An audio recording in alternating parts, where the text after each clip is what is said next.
Kia ora. Good morning, everyone. Welcome to this meeting of Central Hawke's Bay District Council, and in particular today, our session of hearings, hearing from our community about our three-year plan. We will be welcoming members of the community into the chambers all day to be sharing their thoughts. It's an important day for us. So I'm going to ask Councillor Taylor to open with karakia, please. Whakataka hau ki te uru, whakataka hau ki te tonga. Ia mā kina ki uta, ia mā taratara ki tai. E hiaki ana te atakura, he tio, he huka, he hauhu, ti hei.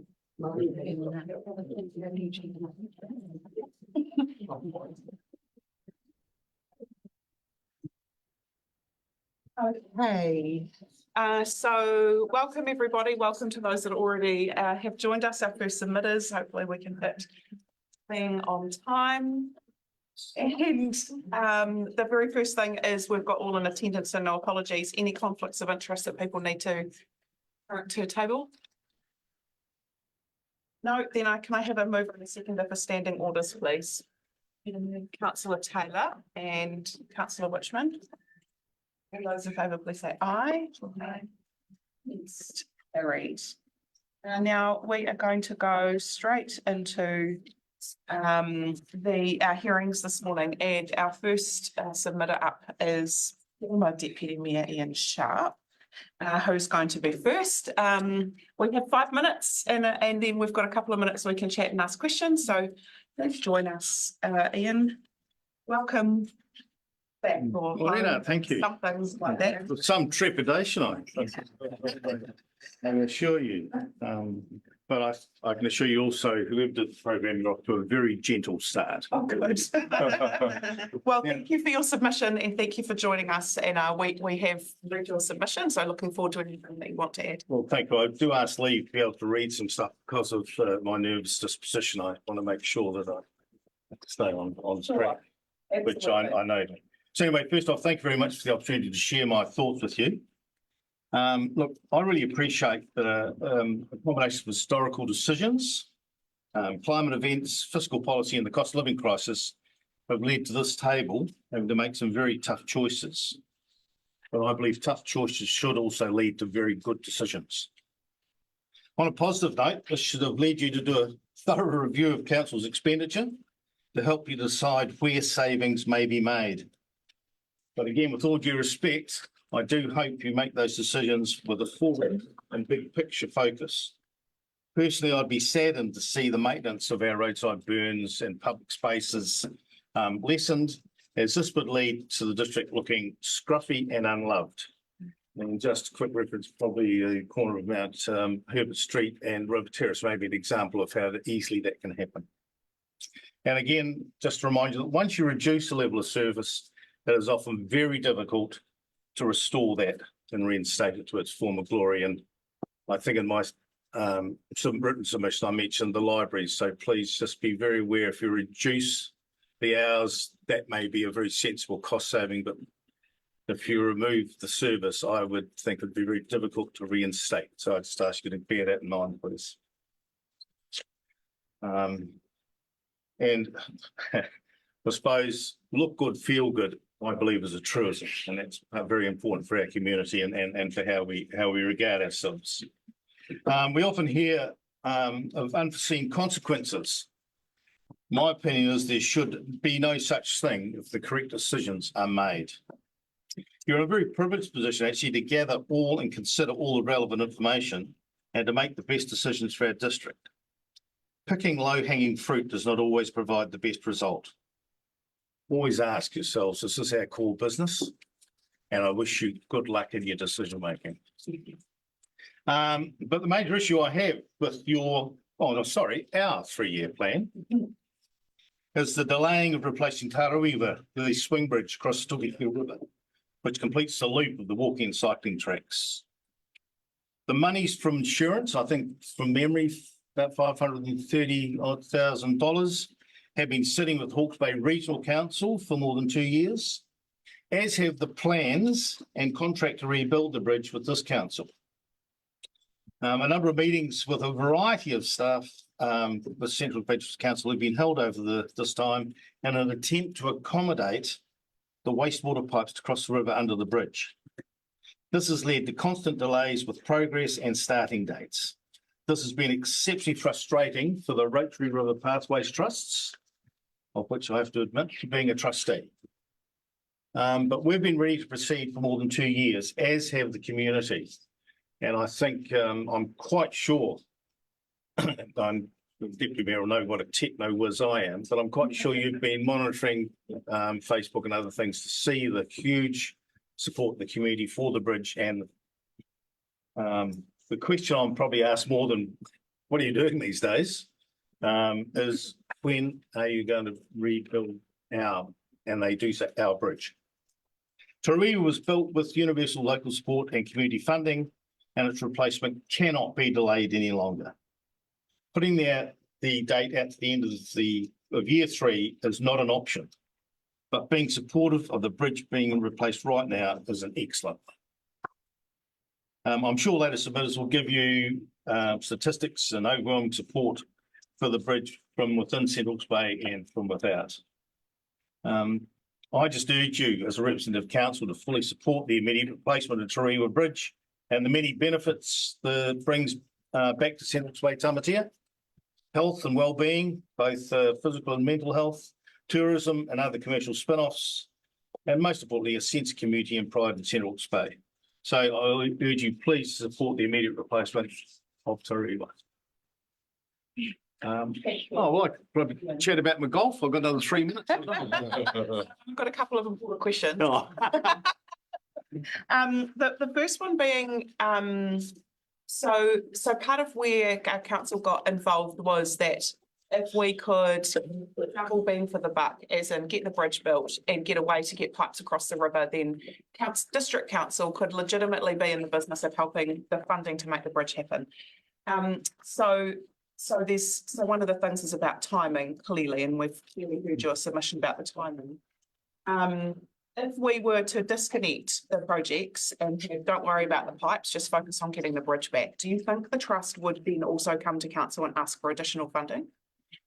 I would. I'm not going to. I can't say that without having had a meeting with the trustees. But on a personal level, I would certainly be suggesting that, as it is a huge asset for the whole district.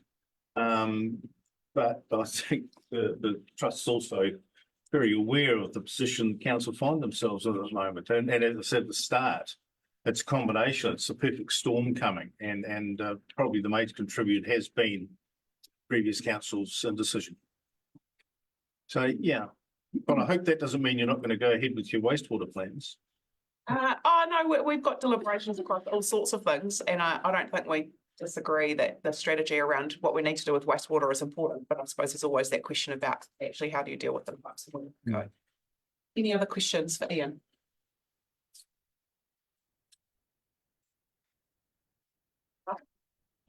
Excellent. All right. Oh, brilliant. Thank you, Ian. Very helpful insights. More than welcome. Won't get it again. Through them a word next time. Okay, right. Our next submission is from Sharon. And Sharon is on.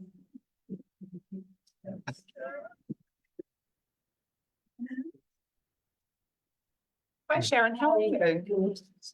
Welcome. Thank you. Nice to see you. Thanks for your submission. Thanks for taking the time to come and add your voice to your submission. We've got 5 minutes to hear your additional thoughts and then submissions. So the floor is yours. Thank you. Kia ora koutou. Thank you for giving me the opportunity to speak to my submission. I want to use a little aside, if you'll forgive me. When we were retiring from Nola Cafe, Doug Tate asked me what I was going to do. And I said to him, I'm going to get onto every committee and I'm going to make your life a misery. Here I am. True to my word. My name's Sharon Hales. I'm married to Doug Hales. He's 6th generation Hawke's Bay. In local terms, I'm very much a newcomer. I've only lived here for 16 years. My background is teacher, lecturer, school principal, sales and marketing manager for children's publishers. and then very latterly, the oldest barista in New Zealand. For the past 8 years, we've lived in Central Hawke's Bay and we've run a cafe called Nola. This experience helped me a great deal to understand how this community works and what the needs are for the community. Over this period, I've been, and I indeed still am, a firm supporter of the council and of the excellent work that you do. We do appreciate it, even though it doesn't feel like it sometimes, I imagine. And I really clearly understand that the 3-year plan is about need to have, and that functioning roads, water and rubbish are indisputable requirements for the community. But my purpose today is to convince you that the Waipawa Library is also an imperative, absolutely a need to have. To quote H.W. Beecher, he says, "A library is not a luxury, but one of the necessities of life." E ora ngā tahi ana. Together we thrive. It's a laudable mantra, and I salute you for it. But to thrive, the community needs places, places to be together, places to gather in like-minded groups, places to smile, places to say hello, places to grow our children. Waipawa Library fulfills all of these requirements. I know a few people are saying, oh, why do we need 2 libraries? Well, Te Wai is a knowledge and learning hub, and I respect all that it does, but it's a buzzy, busy, noisy place. On the other hand, when you walk into Waipawa Library, there's a serene, welcoming, safe atmosphere that tells you that everybody there has got time for you. C.S. Lewis says something very interesting. He says we read to know that we are not alone. Waipawa Library understands this. It is a true community hub which connects people to information, people to people, and it opens up a magical world for our children.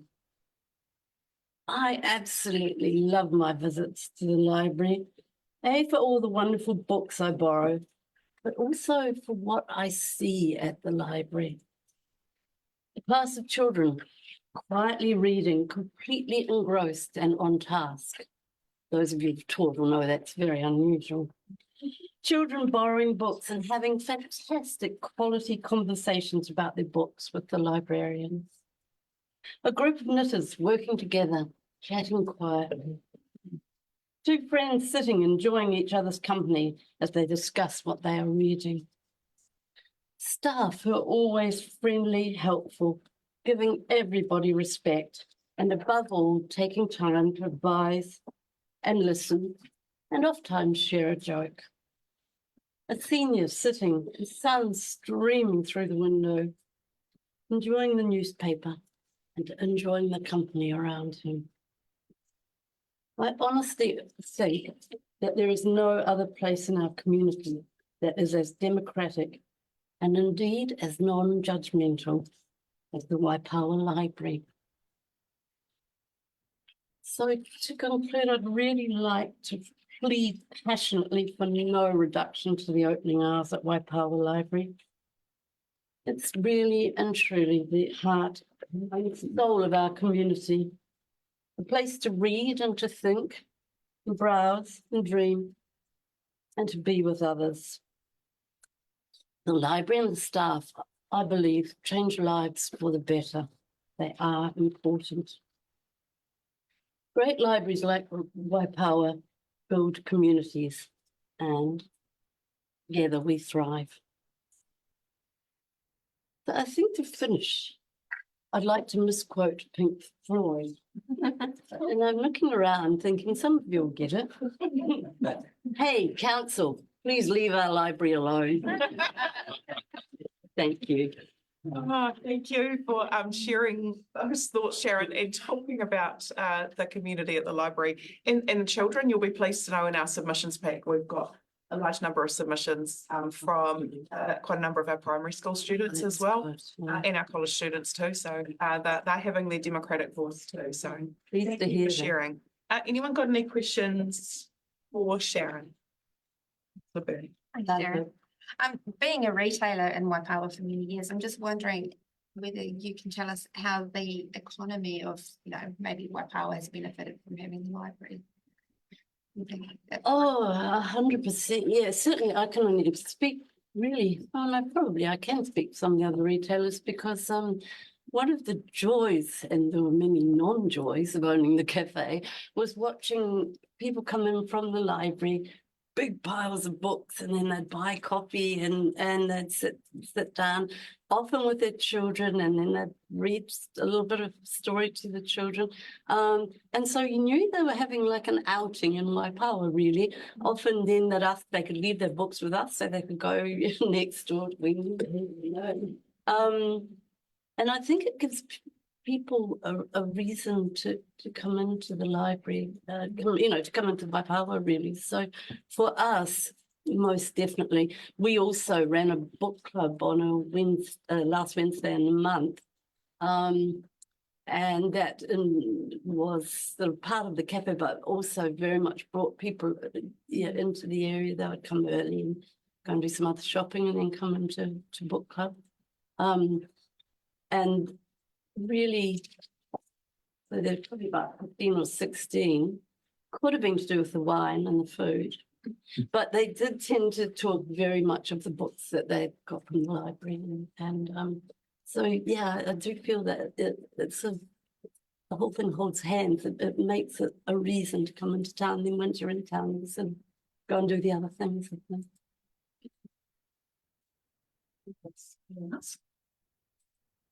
Sharon, really appreciate you taking time today to come and share your thoughts and your words. Really appreciate that. It helps make our decision making even more robust. Brilliant. Thank you. Sorry. Thanks, Ellen.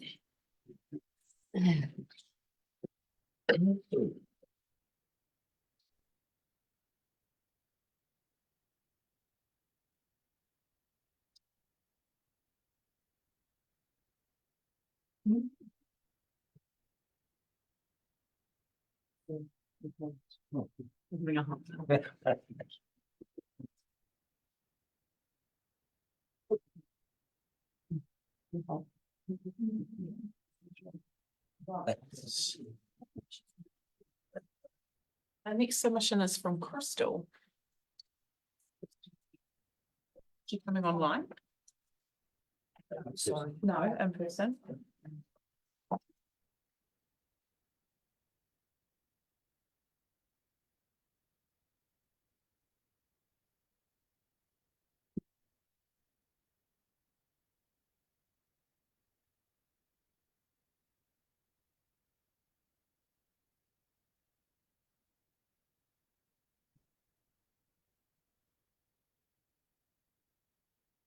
So shall we move to Catherine?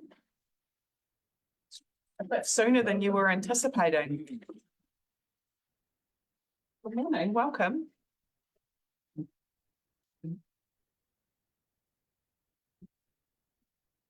Take the hot seat on this. Please do join us. Thank you. Welcome. Claudia. And thank you for popping into the hot seat a bit sooner. This is a little bit more on the days. Thank you for coming in all directions. Thank you for your submissions. We've got a few pieces. We've actually got number 2 different ones. Catherine, so we've had your submissions and really interested in your thoughts. About 5 minutes, and then we can have a couple of minutes for questions. Sure. Yours. Thank you, Alex, and councillors, for your attention both now and previously to for reading what was submitted, and also at the excellent, thank you, also at the library itself on a very wet Saturday morning quite recently.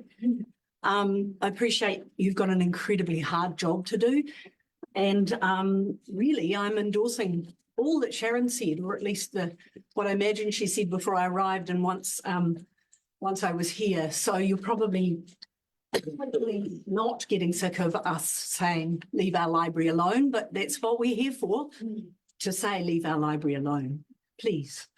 It truly is the heart and soul of not only the Waipawa community. I have a number of friends in Waipukaro who actually prefer,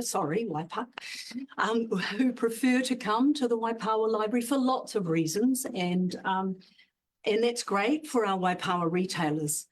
If I can go off target here a little bit and comment a little more, Pip, on your question to Sharon about the Waipawa retailers appreciating the library my partner has, the passionate about vinyl store in town. He uses the library a lot. And you know, it is a non-judgmental place and very helpful place for local retailers, for emailing, for scanning, you know, help with a little technology situation that, you know, most of us greyheads have trouble with occasionally. Just really, it's full of, staffed by people who are incredibly helpful and available.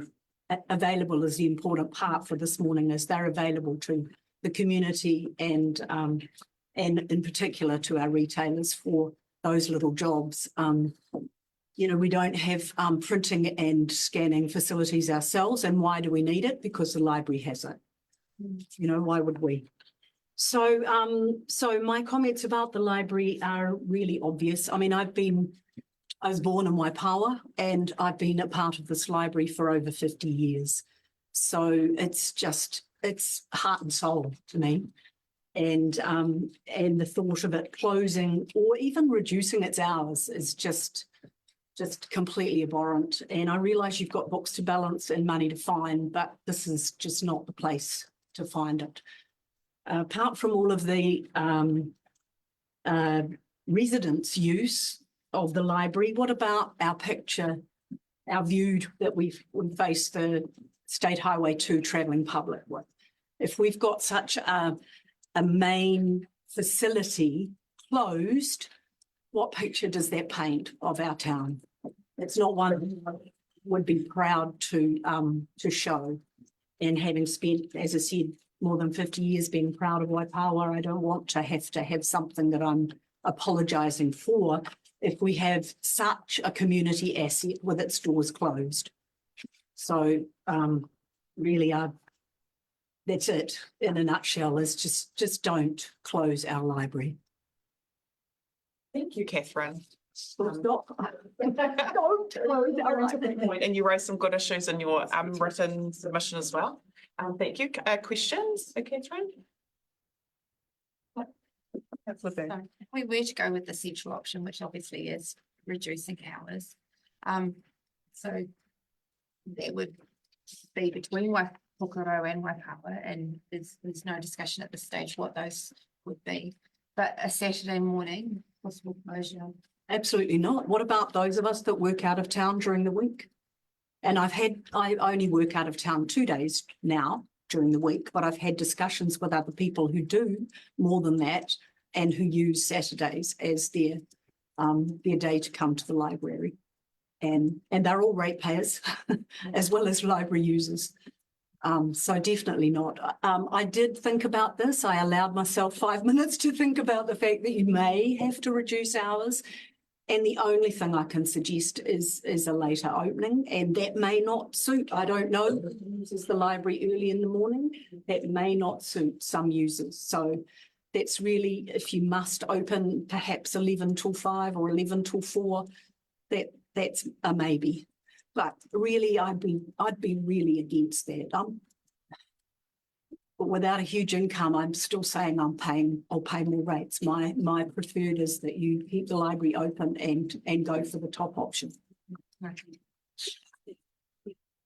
That's the which one? Catherine, I remember that day when I was pouring down at the library, and one of the suggestions were maybe reducing the hours on a Monday, because it's not as used by the community on that particular day, and making sure that was open on the Saturdays. Is that still the view?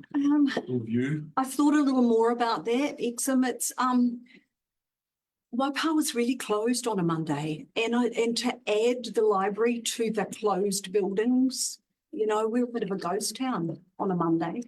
And I guess for the residents that may be okay. But again, coming back to my point of travelling through this town, and I mean, these people that travel through, they may be potential future residents. They certainly speak to other people who may say, oh God, Waipawa was closed when I went through. I don't want to add to that really depressed looking nature of our town on a Monday. So yes, we did discuss that. I thought a little more about that, and I'd be more inclined to suggest perhaps it open later or close earlier. The close earlier I don't like because it stops us rural people meeting people there. If we've got other things to do, Sharon mentioned our book club.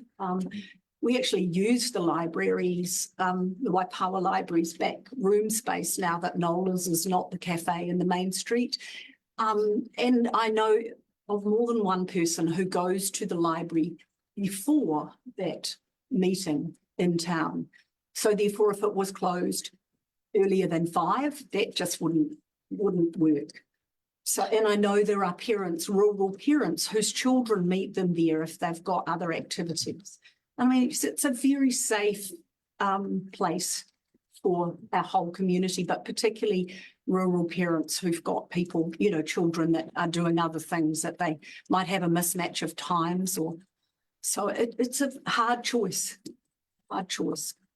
Just want to thank you, you and your peers of that day that came through really strong about the hours and the closure of the library. It was quite, came through quite strong. So thank you for rallying them all up. Okay. Catherine, thank you so much for obviously engaging with us multiple times. Thank you for taking the time today to come speak to us. And I think we've got Crystal here from the Cancer Society. Thank you, Mayor Alex. I have some slides I've submitted to Bridget. Yes, welcome. And yes, I think Annalie has got them.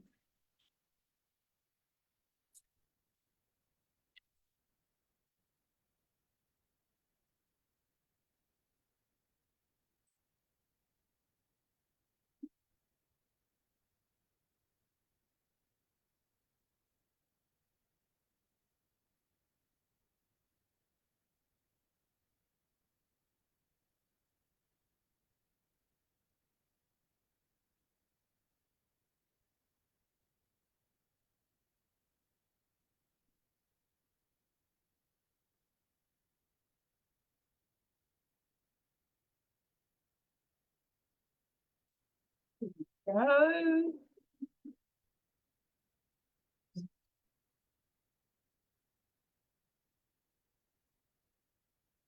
So welcome, Crystal, and appreciate you taking the time to come and speak with us and for preparing and giving us your slides as well. That's so good. Happy to be here. So we've got about 5 minutes and then a few minutes for questions in the chat afterwards. So the floor is yours. Perfect, thank you. So kia ora koutou e tenera, ko tēnei takumiki ki ngā tangata whenua o te rohe nei.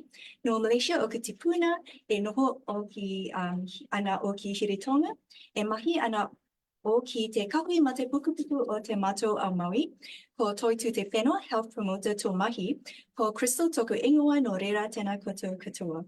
So good morning, everyone. My name is Crystal and I represent the Cancer Society. So firstly, I'd like to thank the Council for including the infrastructure strategy in the 3-year plan. And my submission today is focused on reminding you of the pivotal role you can play as community leaders in reducing cancer rates in Hawke's Bay. So the Council's contribution can be significant in this regard by encouraging sun protection, enforcing smoke-free and vape-free areas, and improving access to safe drinking water in outdoor spaces. And as you may be aware, ongoing playground mapping research by Dr. Bronwyn McNeil indicates that only 1 in 7 playgrounds have direct shade covering play area. Even in that one playground, only half of the play area has direct shade covering. Additionally, 2 of the 7 playgrounds have excellent shade at the sitting and picnic tables. Moreover, we know that 1 in 7 playgrounds has drinking fountains, which means only 1 drinking fountain for over 15,000 Central Hawke's Bay residents, in comparison to the national average for the top 9 councils in New Zealand. That's 1 drinking fountain per 3,000 residents. So providing shade is a crucial infrastructure in outdoor spaces, such as playgrounds, because sunburn before the age of 10 more than doubles the risk of skin cancer later in life. And New Zealand has one of the highest skin cancer rates globally, the highest skin cancer death rates globally, with Hawke's Bay having the highest skin cancer death rates compared to other regions in New Zealand. Aside from health improvement, shade provision offers protection to the council's outdoor assets as well. So moving on to the provision of safe drinking water, we understand the challenges of unhealthy food environments, historical factors, and the prominent marketing of sugary bottled drinks, which have contributed to obesity and overweight rates in 1 in 3 children and 2 in 3 adults in New Zealand.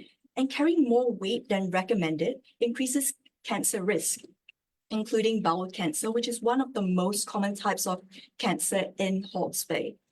That said, drinking fountain is another essential infrastructure that should be available outdoors, allowing parks and playground users to choose water as their main hydration option. So we believe this can be improved and view it as an important step to promote healthier and more resilient communities, alongside improving sustainable practices such as reducing plastic littering and landfills. I would also like to remind the Council of its obligation to the Smoke-Free Environments and Regulated Products Act. So the 3-year plan represents a unique opportunity for the council to ensure that the council's parks and playgrounds are a safe environment for all users from secondhand smoking and vaping. And we wholeheartedly support the council's current smoke-free and vape-free policy, which is educational rather than punitive. And we encourage the council to consider stronger enforcement around the policy, particularly at outdoor facilities such as playgrounds. So signage can be included as part of the infrastructure strategy, as well as a map of smoke-free and vape-free places in Central Hawke's Bay, and frequently asked questions about the policy. So in conclusion, we strongly recommend that the council develops and implements a sun protection policy, which includes shade provision in outdoor spaces. Secondly, to increase drinking fountain provision at parks and playgrounds with an equity lens. Thirdly, to update outdoor smoke-free and vape-free signage and make it visible at playgrounds. And lastly, we recommend that the council communicates with the public through the council's website and social media regarding the signage update and the existing smoke-free and vape-free policy. So we understand that the council has the power to make a real difference in reducing cancer rates in our community, and we appreciate your continued commitment to promoting healthier and happier communities. So thank you for your time, and I'm here to answer any questions you have. Thank you, Crystal. Really appreciate you presenting all of that information to us and for your submission. That's fantastic. In your position with the Cancer Society, are you aware of where there might be funding channels outside of councils that would help us in this? So you've talked about more enforcement, which means more people to be policing it, more shade, more signs, more comms. So all of those things are really great actions, and how we, how do we fund for those to happen? Some of them, So have you got any ideas of other funding channels that maybe we could work together on finding funding to do those works? Yeah, absolutely. So thank you for your questions. I wonder if community grants is something that is available in the community, as well as lottery grants as well from a few different providers in Hawke's Bay and in New Zealand. And I wonder if the council has a cyclone recovery rate, whereby instead of replace the trees that are lost in cyclone damaged areas, we could use that to plant trees closer to where the playgrounds are at, the play areas at. I wonder if that's a possibility as well. Okay, so have you got is there any other councils or areas where you've helped find other funding avenues that are not about rates funding. Have you done that with anyone else? Not with the councils, but with schools, yes. With school. Yes, so I could possibly provide you with a list of, funding groups in New Zealand that may be able to help you with that. Okay. Right, and additional to that is you put up the smoke-free, vape-free legislation, which requires some enforcement, and currently how that would work was that ratepayers would have to pay for the people to be there for the enforcement. Are you aware of any other strategies for providing the resource to do that? So we could try chatting with the DHB, Te Whatu Ora. The health protection officers might be able to help with certain resources for signage as well. Yeah, that's good. Anyone else?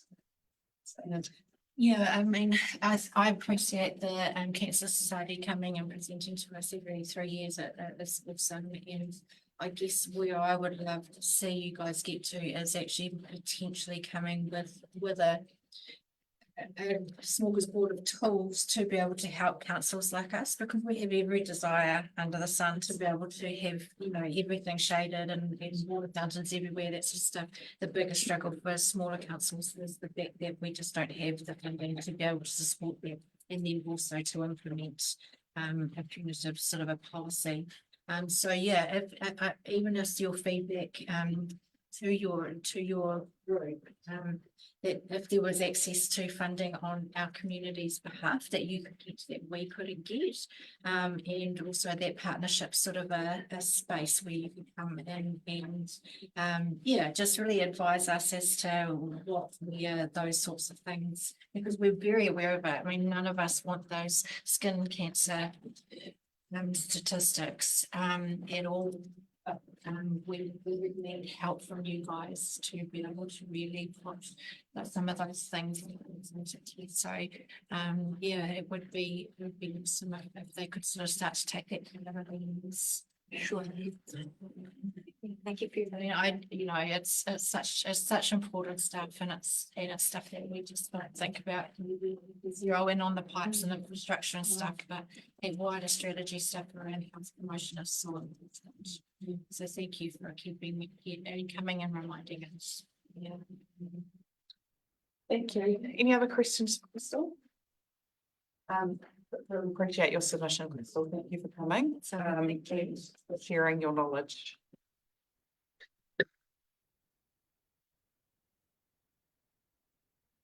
Can't help but think there's something in the show space on there too, Kelly. It's Crystal.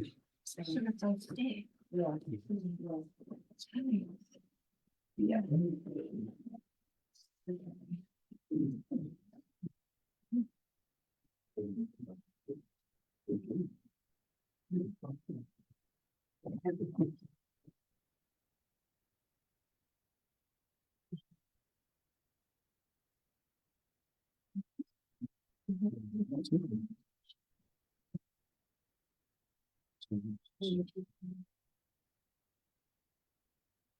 That would be good too.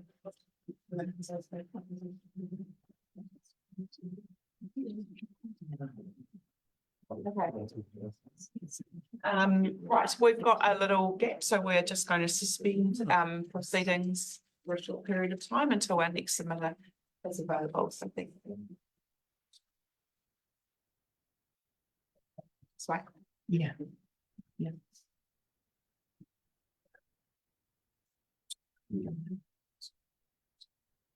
Nigeria. Right.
Hey, so welcome back to recommencing our hearings, and now we have got Charlene to join us. Come and have a seat with us, Charlene.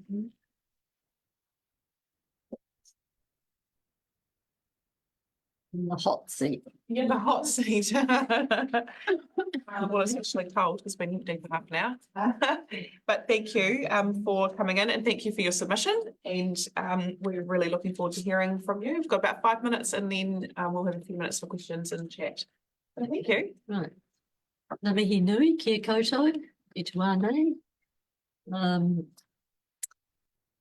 Firstly, I'd like to congratulate you on all the hard work you've been doing this council. I mean, you've had unprecedented things happen, and the amount of work you must have been doing and upskilling you've had to do must be just tremendous. So I do congratulate you, and I think you've done every cent of what you're being paid. So kia ora for that. Oh, Charlene. I want to start with the most contentious for me issue, which I didn't put, I don't think, in my submission, and that's the issue of Maori wards.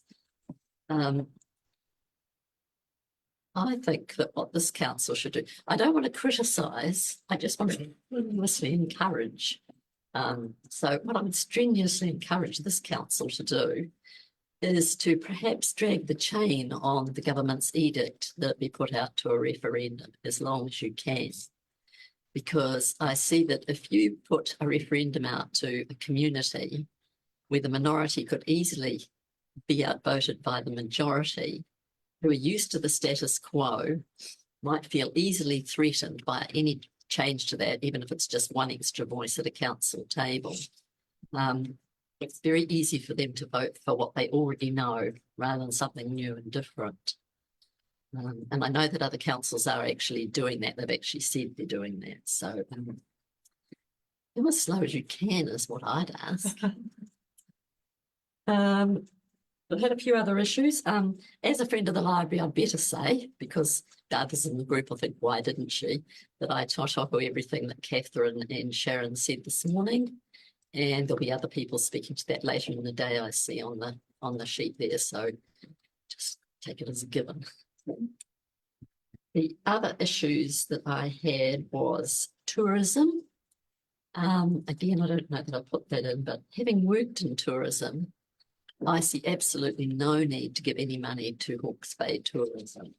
I mean, in this day of digital communication and easy marketing, I mean, if you want to run a spring fling, you can put it through everything from Probus, Rotary and businesswomen's around here and in the libraries and supermarkets. You could get hold of Bay Buzz and the other tourism centres, and it's really easy to market things without having to pay lots of money to organisations which often spend money on, just waste it on freebies for various people. So if you're at all thinking of giving them any money, I'd like to suggest that you don't, because as you know, trying to stick to the basics this time round. My third issue is water. It's always water. So looking at the wastewater, I would have liked the top option of doing more. The issue was live when I first came here 20 odd years ago. And at that stage, the CHP District Council of the past hadn't done anything for 10 years. They'd been given 10 years to do something about wastewater, and they hadn't done anything. The regional council had to threaten to take them to court to get them to take the first step. So that's 30 years now, and wastewater is still going into the river, which is a taonga. And I just think it's got to stop. More money does have to be thrown at that one, and soon. And it's the same with the issue of reservoirs. I mean, it's great what you're doing with the infrastructure, you know, the piping and all of that. But with the reservoirs, again, that's been on the list for ages.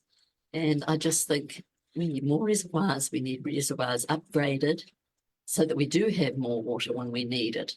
And that also obviates the need for any huge infrastructure projects around water. So that was my other one. I'm getting through this quite fast. The last point I was going to make today is you will be getting lots of lobbying from various community and sporting groups, I'm sure. And in this situation, I actually think that they're nice to haves. And I'm afraid I think they should be like community funding and, you know, all the things they usually do, quizzes, etc., etc. And, you know, people putting money in because we can't do everything at the moment. And I'm sure that there's more to come. It's really the few points I wanted to make. Charlene. Anyone got a question for Charlene? I do. You made a quick comment in your submission, your written submission, Charlene, that talks about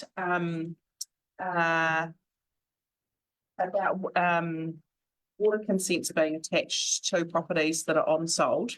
And it's not something that we directly deal with as this council, but I'm wondering whether you've taken up that issue with QV, which is usually the company that does valuations, because they've actually changed some of their policy around how they include water consents in their valuations. Have you ever engaged with them on that issue? No, we are going to be engaging with the regional council about that. Yeah. Okay, That's a good tip. So that's a tip rather than a question then, clearly. Yes. Cool. Anyone else? Thank you, Charlene. Look, always appreciate your insights and your urging around some of the priorities around water are well heard. Thank you. Thank you for taking the time today. Thank you.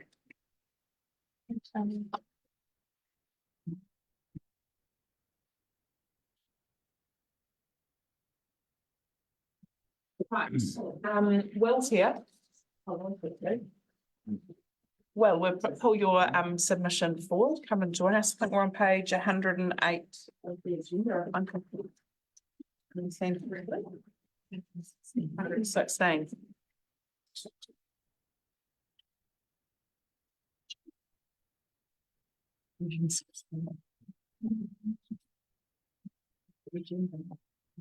Oh, yeah, it's confusing. Oh, okay. Submission number 270. Just give us a second, Will. We're just out of order. All coming down. Yeah, I got You did, yes, so thank you for that. happy to look it up. Just didn't finish my coffee. So. Oh. Well, hey. You're in the council again.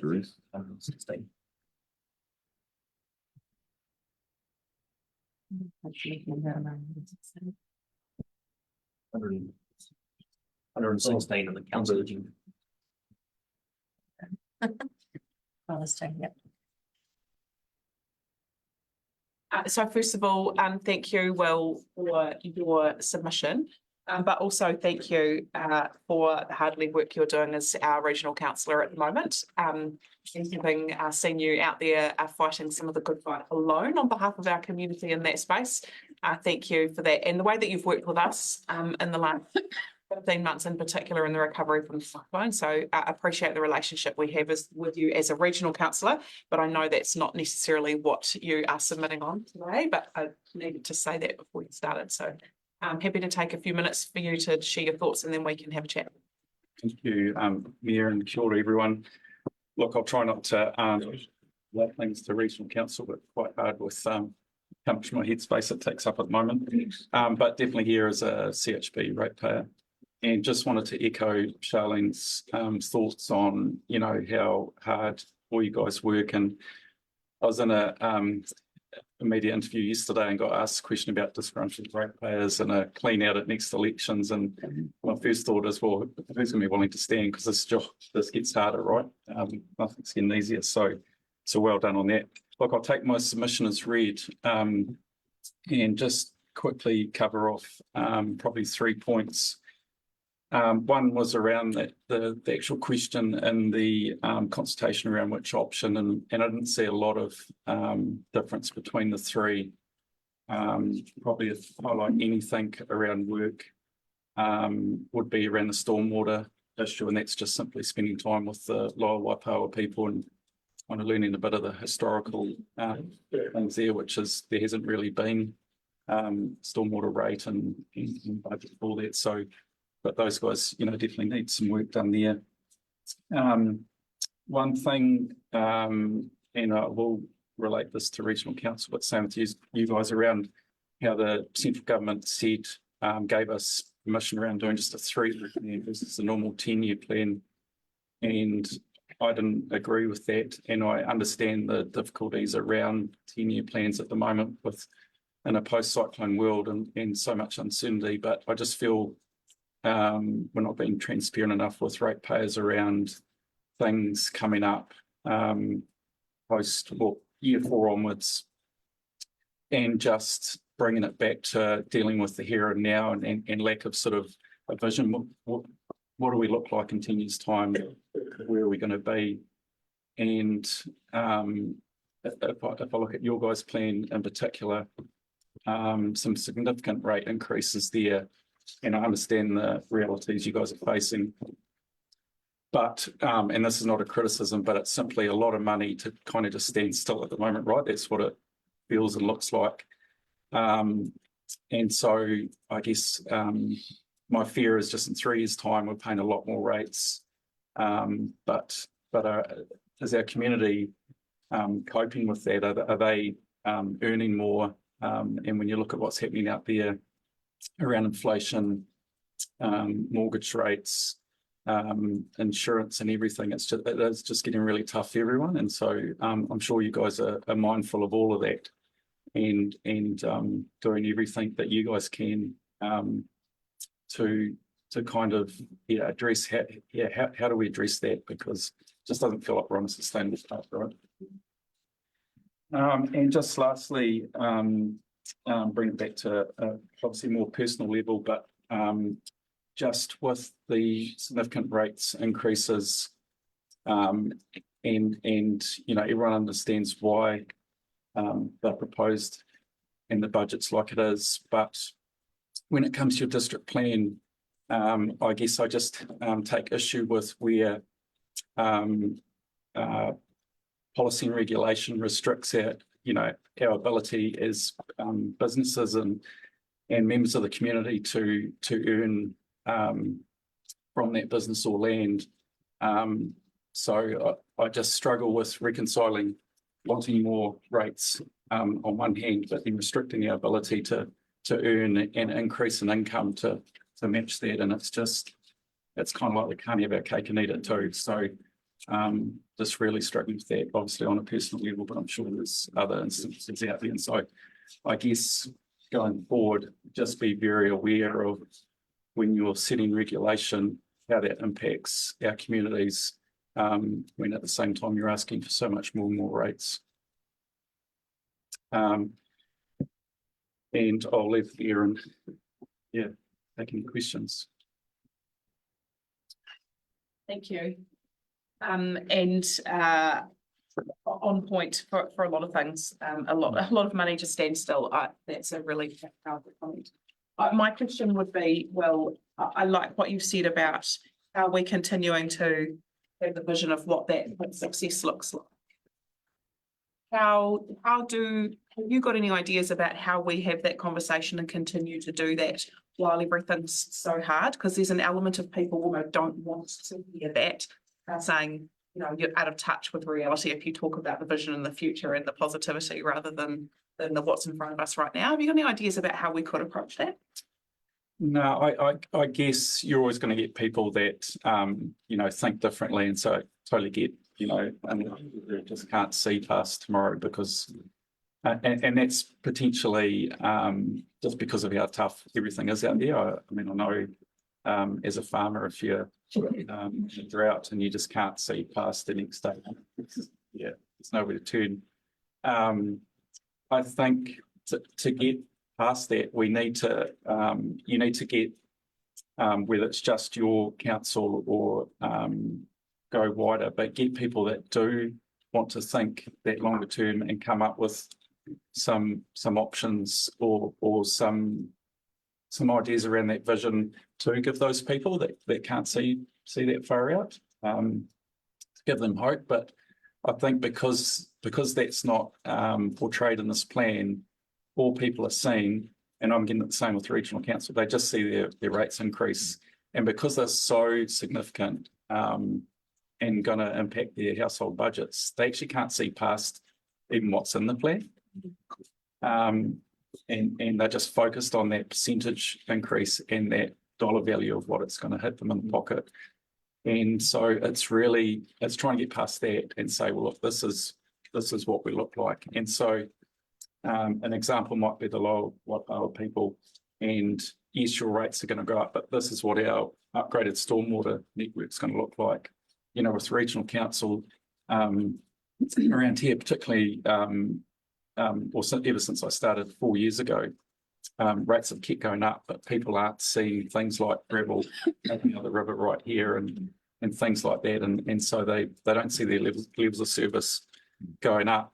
And that's the predicament you guys are in too, right? You're just trying to keep the roads open, the bridges intact, the water running through the pipes. And look, I haven't thought long enough about it for your guys' situation. I just spend a lot of time in my own situation and at home, so haven't been able to put a lot of thought into it. But I guess I'm just saying someone needs to, and I guess give our communities hope that there's more than just standing still.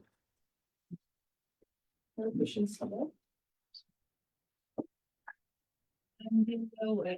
mentioned restricting ability to earn. Are you talking about the district plan?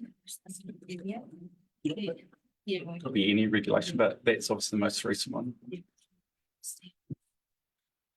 And so, yeah, it's like I understand some of the reasons why it's being proposed like it is, but you need to understand the consequences. And so, you know, as a ratepayer, it's difficult for me.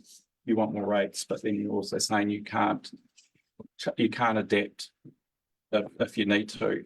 And as we know, the world's fast changing place at the moment, and unfortunately, we do need to adapt in many ways of life just to stand still and try and get ahead. Good, thank you. Thank you for that and your perspective. When are your hearings for your regional council? So next Wednesday, Thursday, we've got around 800 submissions. Yeah. I think it's around 85 people willing to speak. Wow. So it's in 2 full days doesn't fit in 85 slots. So yeah, see how we go. Thank you. All right. And thanks for coming in sooner too, Will. That's Yeah. really helpful.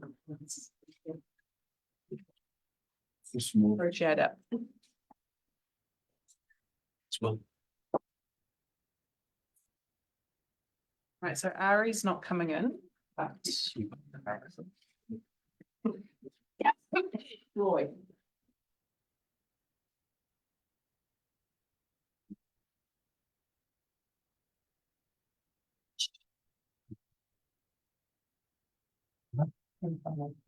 Match.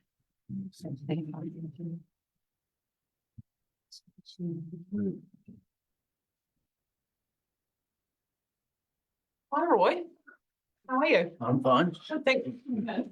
And for your submissions, but also thank you for how you've been mustering the troops about the bridge issue to bring submissions and perspectives into our hearings. And I appreciate that you've been driving quite a bit of that energy. So appreciate that. Thank you. And thank you for your written submission that we've read. And we've got a few minutes for you to talk, and then we can have a chat and ask some questions.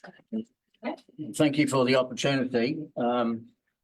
My submission is very simple, and it's very single factor, and it's basically when do we build the swing bridge or replace it?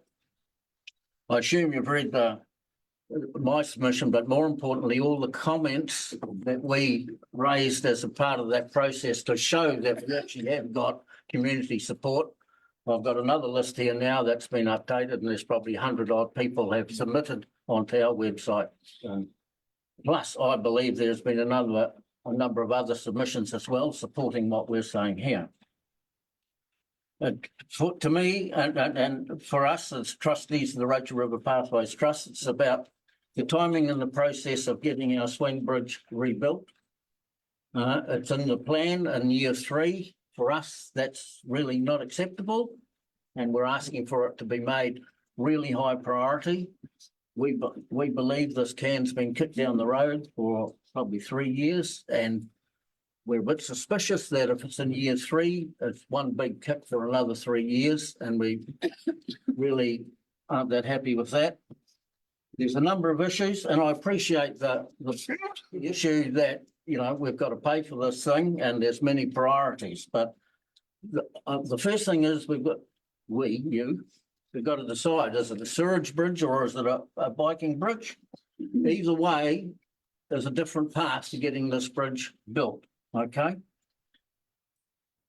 The trustees and the community really got no idea what's been happening, and we've kept it pretty quiet to, you know, so it doesn't stir it up to this point in time. But really that has to change. We need to come out and say this bridge is getting built. Okay. We have a meeting on the 27th between some councillors, some staff and regional council. Hopefully at that meeting we can all get on the same page and address the issues, but more importantly, get some of the roadblocks out of the way so that we get a bridge. And my final comment is, let's set a target. Let's have a swing bridge by December 2024. That's my submission. Thanks, Roy. Very, very clear. I asked this question of Ian earlier as well. So if we take what you said and disconnect the water infrastructure piece from the bridge infrastructure piece. So the water infrastructure piece has been meaning that we need to do the design and the additional things and additional costs. If we were to disconnect that and say, let's not do that, but now, like you've talked about, and just so that you get the bridge back, will the trust need to, or will they come to council asking for additional funding to support just the bridge? Possibly. Now, I don't know what the cost of building that bridge will be now. It was $565,000, which the regional council have put aside and have indicated to us that that is still available, which was one of our concerns. So thanks to Will for putting that in place. Now, if because we've kicked this can down the road for 3 years, the cost of that bridge is now not 625,000, but some number greater, we would hope that because it's been delayed for agreeing to do the sewage pipe system on the thing, that difference would be met by council. Or we sit down and we make a plan as to how we are going to fund that differential between what the bridge may cost now and whatever. And we haven't got a costing as to what it is without sewage pipes at the moment. But hopefully you can build it for $565,000. But if we can't, we've then got to go back to the drawing board and find the differential. Okay, and has the trust been interacting with the regional council as a regulator on this? Because part of what we have been facing is that the regional council, because they're reviewing all the flood levels and how the flood protection schemes work, that they won't allow consent for anything to happen in the river channels currently. Have you been talking to them about that, and have you been hearing that same message? To be fair, the trustees have stood aside from, since the council decided they want to put the pipe on it, we have, by choice, have not been meddling in the process, not going behind anyone's back. So we've left that. So I'm aware that that's what they're saying. How fixed they are, I don't know. That's why that meeting on the 27th is so important, because everyone gets to see the cards that the other people are playing with. I don't want to be critical, but historically the communication between the council and us has probably left a little bit to be desired. Okay, thank you. Other questions for Roy? Can you just remind me when did we lose the bridge? It was, I think it was in February, March 22. It wasn't Gabriel, it was the flood before. So obviously if it had been rebuilt same, we would have lost it in Gabriel. Not necessarily. It depends on the reason why it went the first time. And that was probably because a tree got hooked up in it.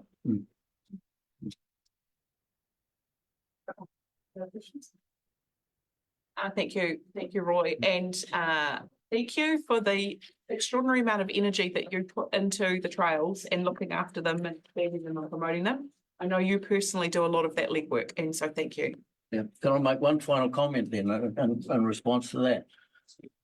Ever since we started this project, the Tuki Tuki Trail is not just for locals. It's about, and we mentioned it the other night, about providing something for people to come and visit Central Hawke's Bay, but also for people who want to shift and live in Central Hawke's Bay. And we know from just talking to people that that's really important, that it's a big tick the box for people wanting to come and stay permanently in Central Hawke's Bay.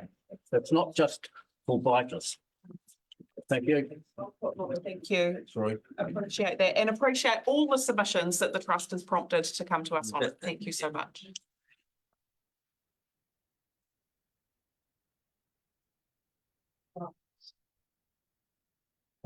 We've got Cara has come. Cara, would you like to join us? So Cara is submission 227, page 95.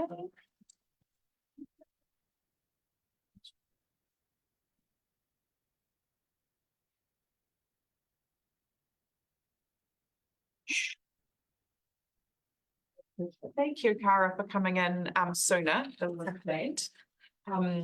Just to help us get through it. Really appreciate that. Thank you for your submission.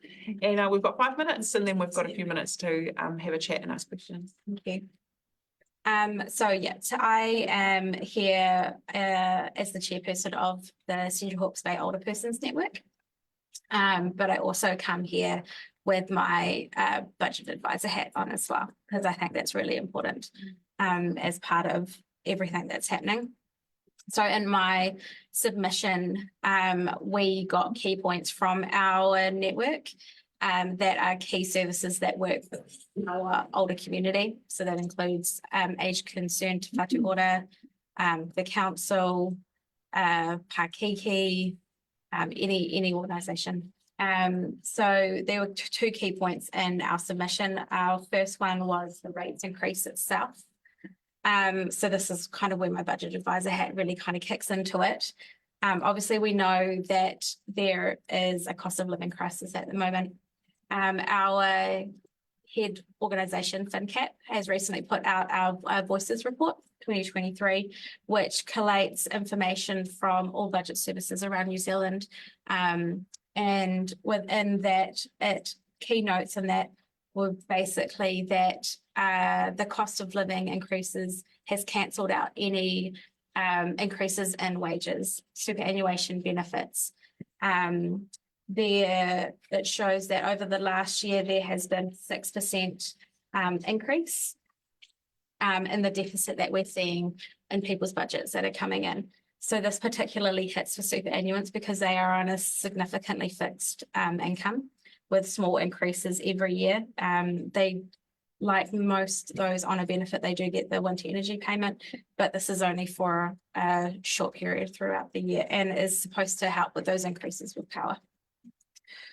So those that do own a home and without a mortgage, unfortunately, they aren't applicable for the accommodation supplement that is there because they don't hit the threshold. So those that will be seeing an increase in their rates will tip their budget over. We are also noticing that the first thing to go when money is tight in a household is food. And especially for superannuants, they are the generation that are less likely to ask and accept for help. So if this is something that they're doing with their food security, it is, if we don't pick it up, it could be too late because it isn't easy to see in that. So from my calculations from the plan that has been put forward, I worked out on average it'd be about a $50 a fortnight increase per household. As I said, this will tip a household's budget over the edge. I can bring to mind, this is specifically a client I work for with. She just has the basics. She lives by herself. She's a widow. No mortgage, just pays rates, insurance, food, her usual utilities. She has an excess in her budget of $20 a week. So that's not including anything that might happen within her house. She doesn't have any spare. She has just lost her vehicle, so she has limited access to get around Central Hawke's Bay to ask for help. So with this $50 increase, with only having $20 available, that's obviously going to put her budget in a negative. I am aware and I understand that we need to work on our district because there has been consistent underfunding throughout the years. And I feel that we need to have more awareness around the financial hardship policies, especially. As I said, not many older people will ask for help, but if there's the services around them that know that they can ask for the help for them, then I think that needs to be made fully aware. The second part to my submission was about the proposed closure to the Waipawa Library. So the Waipawa Library is a social hub for Waipawa. It's for those that can't get to access the services that we have over there, especially older people and even the young. It is where they come to get help. It is where they come to meet people, to have that social interaction that they are limited to, and find out what's happening in the community. As a rural community, we have had a lot of essential services shut down around us. And I think even though it is just a library, I think it will hit the community quite hard. There are a lot of programs that are run from the library that preserve the past, but also help those adapt to the future. I do run one of those, helping our older community learn how to use their technology. And it is externally funded.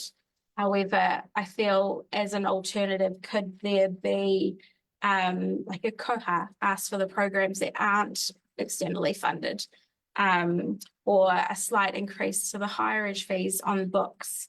I know that, yes, again, it is the financial side of it, but if it's something that's going to keep our library open, I think it would be quite welcomed too. Pensioners put their coins aside and their money aside to be able to pay for this enjoyment. Yeah. Thank you, Cara. And thank you for, you participated in our forum that we had with our providers a couple of months ago, looking into this financial affordability question. One of the questions that came up at the time was have we got any way, do you think, of putting a number around how many of our elderly community are in that situation of owning a home, no mortgage, so no accommodation supplement, and are just trying to live off superannuation? Is it 100 people or is it 500 people? Because if we're going to look for ways that we can target support in those areas, we've kind of got to have a sense of how big that is. So you got a sense of how big. It's hard to get a number out of work and income with privacy. Yeah. And from what we see, because I mean, it's not it's even as the generation ages, there's those where there was a couple and one passes away, and that couple then significantly loses an income, but their expenses don't drop by very much. So it is honestly a hard number to work on. I think week on week we're seeing at least, I would say, a handful of numbers of older clients that are struggling with their expenses. Not many of them are renting anymore. It is definitely the homeowners that are the increase of numbers that we're seeing. Yeah. You know, those new clients, people you haven't seen before. Yeah, absolutely. So many of them are referred from external services. which I think we're lucky in Central Hawke's Bay, having the network and the communication between services that we know that we're there and we're able to help. There's not many that will come in off their own fruition. But yeah, absolutely new. And then it is a time where it isn't an easy fix. It's something that we have to work with over time. Not many of them where we have an opportunity to be able to increase their income. They can't go to work, but it's working out how do we make it easier for them in the short term to live a life that is less stressful. Because not many of them also will talk to family. I've had a couple where they would rather sell their house and move than ask their children to help. And I know personally, if that was me, I would jump to help pay my mum's rates or insurance or mortgage if I could. I mean, I'll drag my brother into it also, so it's fine. Are they aware of the rates rebate, or are they only aware of it when they come in? Rates rebate, absolutely. That's one of the first things we'll jump on. But are they aware of it before they come to see you? Not normally. I think with the regular ones we get year in, year out, where we help them with their rates rebate. And if it's a new person, that's the first thing that we'll look at. But it's also not us that are looking at. I know that there's been other organisations, that's one of the first things that they'll look at is the rates rebate. Yeah. Bacon. Reverse mortgage. Have you talked to them about reverse mortgages? We have. We are very careful in that instance because they do need to get legal advice on that instance. Most lawyers will push against it.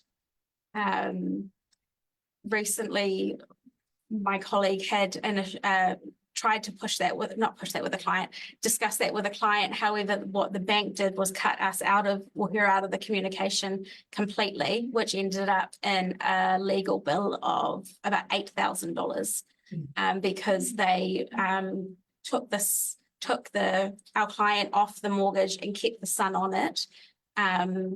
Even though all we wanted was them to extend an interest-only period for a little bit longer so that he could afford to pay for it. So, and that was the next step down, was going for a reverse mortgage. But now what the bank have done also takes him out of being able to apply for the financial hardship policy with their rates because he no longer owns it. Yeah. Do you think the rebate and our financial hardship policies do help those who know about them and can apply for them? Is it? I think, yeah, the rates rebate is a little bit of relief. The hardship policy, I think because it's so new, it may be a tough sell because, again, leaving the issue for those they leave behind, whether it's when they pass or when they sell. But I think it's something that needs to be heavily discussed. There needs to be more of an open conversation amongst family about financial positions, and that's something that we're trying to push for as well. Sorry, Councillor. Karen, not putting any pressure on, but I'm just trying to get my head around what that figure might be that people took over. Is it going to be sort of 50, 100, 500? We sort of hitting the target. I want to set if we went on the high end, 800. Because there are a lot of homeowners, older homeowners that have been in a position to be able to sell and then buy mortgage free. But if we're looking at what the average Joe superannuation is, off the top of my head, my client this morning when I was looking at their one, they, with the winter energy rate, was $1,107 a fortnight. Her rates are $136 a fortnight with the rates rebate taken off it. Home insurance, $146 a fortnight, or insurance, home and contents, $146 a fortnight. Food, $250 a fortnight, which is definitely on the low end for what I'd recommend. So if we kind of start taking those out, it goes down very, very quickly.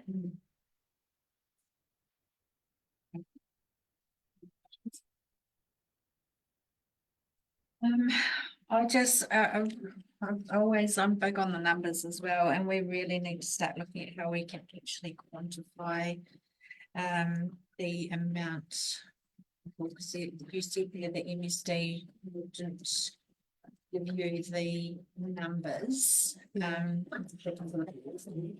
of is, because it's not like they're giving names, but you also mentioned that MSD wouldn't be involved. So we almost need two types of numbers, really, the MSD numbers and those of how do we actually quantify those ones that MSD wouldn't be involved in? Do you think that they're in the 800 category? I mean, as I said, I think that will definitely be in the high end. Maybe I try and push MSD a little bit more, because the other thing is, yeah, are they the ones that don't have the mortgages?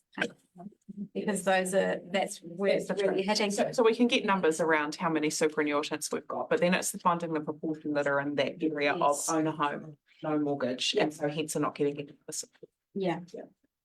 That's the bit we've got to kind of write. Okay. We could talk to you all day, Karen, because it's a really important, interesting topic, but I know that we talk in other ways as well. And thank you for your advocacy, and we'll work with our elderly community for taking the time to submit. Thank you so much.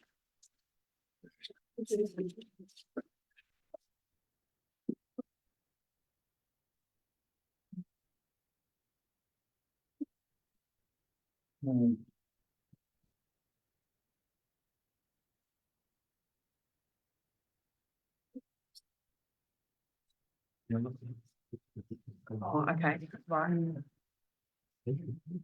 Right, so we have got Denise from Hawke's Bay Netball.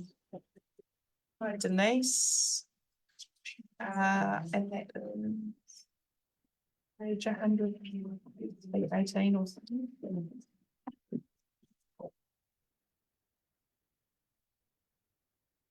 Morning, everyone. Firstly, I'd like to apologise for Denise. I'm not Denise. She's actually away overseas and sends her apologies. She was looking forward to presenting on behalf of this submission and had hoped to speak to you today. So her apologies. I'm Catherine Stonehouse and I'm the operations manager. Thank you, everyone. So stepping in for Denise, please excuse me if I'm reading a bit of this because I didn't have much time to prepare. But firstly, thanks for the opportunity to present. Hawke's Bay Netball and Central Hawke's Bay community have a very important role as our work contributes directly towards achieving community wellbeing outcomes. We acknowledge that as a cyclone-affected council, your focus for the next 3 years has to be with recovery following Cyclone Gabrielle. We believe community wellbeing outcomes are an important part of being successful with those priorities. Our purpose today is to clarify our expectations and why we are asking for council to prioritise the project of a sports pavilion at Central Line Sports Turf. You'll note we're not asking for money, but your support is important to us. In 2023, Hawke's Bay Netball undertook a regional facility strategy to support netball's vision for connecting and inspiring communities through netball. The strategy recognises the wider challenges we are all facing, and it provides guidance for facility owners to ensure netball facilities reflect what is important for approximately 7,000 people living in Hawke's Bay who play and love netball. In Central Hawke's Bay, netball is growing and thriving. It is the only district where there is a predicted shortfall in the number of courts through to 2048. Netball in Central Hawke's Bay is delivered in the Central Line Sports Turf at Russell Park. Thanks to the Council and the Community Trust for this facility. In 2022, 513 netball members participated in a survey that formed the critical evidence to shape the pathway for the netball facility provision for the next decade and beyond. The good news about this survey is the Central Line Sports Park is their site location. It's great. and highly accessible. The court service, the quality was rated as good. The number of courts meet the current demand. Court lighting was rated as good. However, there are challenges, and some of the challenges we face with the site is that it only has serviced portaloos and a container on site. Hawke's Bay Netball Member Community Survey confirms that this detracts from the player and supporter experience. There is increasing demand for court space, particularly a lack of warm-up space, and courts are at capacity. We assess the impact that this has on the netball experience. The survey confirmed that 67% of respondents believed the facility was not meeting their needs. A further 57% indicated that the facility could be a deterrent to participation. Some of the desired outcomes of the survey were the toilets, number, quality, and accessibility. The changing rooms, once again, the number, quality, and accessibility, there are none. Better shelter from rain and sun, warm-up space, and improved office control facilities. Members of the CHB netball community have been actively involved in the consultation for the Russell Park master planning process. The master plan identifies a much needed vision for the future and a large number of progressive projects that will achieve that vision over time. One of these projects is the provision of a sports pavilion and amenity facilities to support the Central Line sports turf. Our submission is to request that the council acts now to confirm this particular project as a priority for the immediate future. The reason we request this is because until the project is confirmed as a priority project, no one is taking the necessary next steps that are essential for a successful facility development project. There is a significant amount of pre-work to be done. The pre-work does not necessarily cost anything, but it does take time. For an example, an agreement needs to be reached as to who will own the building. This could be the Community Development Trust. This could take anything from a few weeks to a few months. There needs to be a feasibility study. Without a feasibility study, it is much harder, if not impossible, to secure external funding support from the build of the project. The Lotteries Commission will fund feasibility studies, but an application takes 6 months. The production of the feasibility study itself is likely to take at least 4 to 6 months. The co-design, the potential user groups of the facility will need to be brought together in a collaborative process to get the facility mix right, understand the development costs, and to land on an operative model. Funding. Development costs will likely need to be addressed in partnership, and this is a lengthy process. In reality, the development of a pavilion to support the sports turf is potentially at least 3 to 4 year project. Without confirmation from council for the project to sit inside your long-term planning documents, it's very difficult to get this pre-work underway or for funding applications to external providers to be successful. One of the other projects identified in the draft master plan for Russell Park is the project to expand the netball courts to increase the number of courts from 3 to 4, plus a warm-up court, so 5 courts in total. Our demand modelling confirms that increasing the number of courts will be required, and we do want this project to proceed. We're cognizant of not requesting too much from the council at this point, so the provision of the sports pavilion is the #1 priority for the Central Hawke's Bay netball community at this point, and also the wider users of the Central Line Sports Park, such as Hawke. We're here today to specifically ask you to ensure that the proposed sports pavilion, as identified in the draft master plan for Russell Park, receives council approval to proceed. Thank you. Thank you, Catherine. Thank you for a well-researched proposal and submission.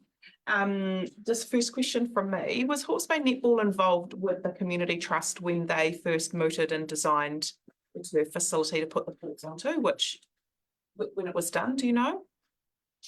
So, hi, Alex, Tina Haslett here. I'm just here also to support Catherine in the delivery of that. I'm also the chair of Hawke's Bay Netball, so So maybe I'll ask that question when you submit. Yeah.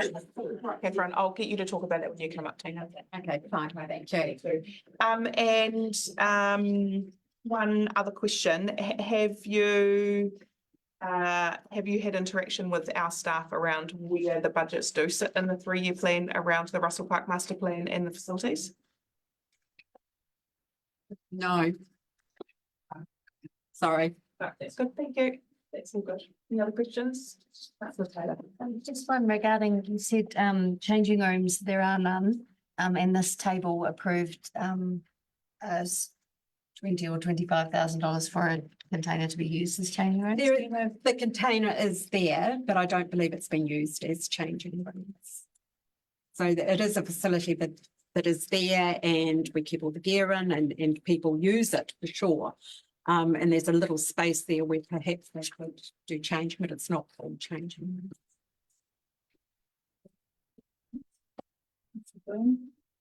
So I know that you're not asking for money. So what funding streams are available through the National Netball body? We apply to all the typical funding areas. So all your people like Pup Charity, the Lion Foundation, the Lotteries Commission, etc. Yeah, Catherine, we have run quite a strong model of what we call a network of networks in Central Hawke's Bay. One of the identified networks that is missing is in the sports area. Well, it's been talked about as being a missing link. If there was such a network established in a forum for you as regional entities to be able to come and land on a regular basis, to be able to get updates from a Central Hawke's Bay perspective, but also to ensure that you guys were doing what you needed to do on our behalf and that sort of stuff. Would that be something that Hawke's Bay Netball would be happy to be involved in? I believe so, absolutely. Thank you. Catherine, thank you so much for coming down to support Denise's submission. We missed her, but thank you for that.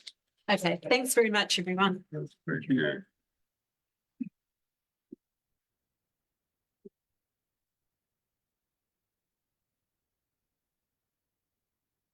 Right.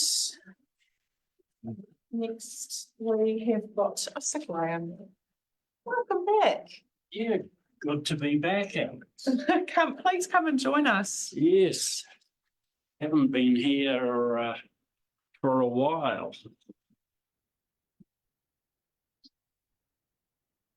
Will we get your signature?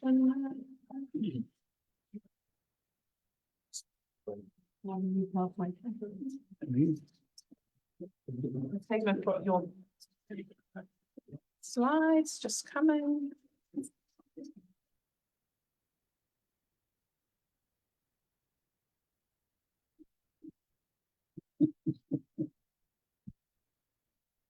See there, aren't you? Yeah, it is there.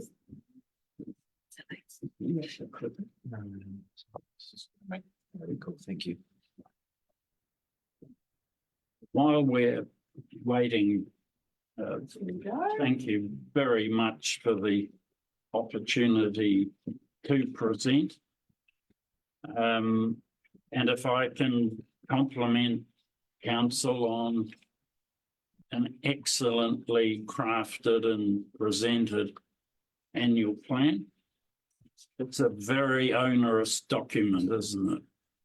All the tables and reasons that you have to abide by, but well done. Thank you very much. Thank you. And we appreciate you taking the time to come and spend a few minutes to speak to your submission and support us. So thank you for that. So over to you. Okay. I hope you've all read very thoroughly, and if I asked you any questions, everyone would get 10 out of 10 on answers. Boy, oh boy, what a load that you must have. All that I wanted to do was give a big helicopter view or a short amount of time on what the key points are. Where do we?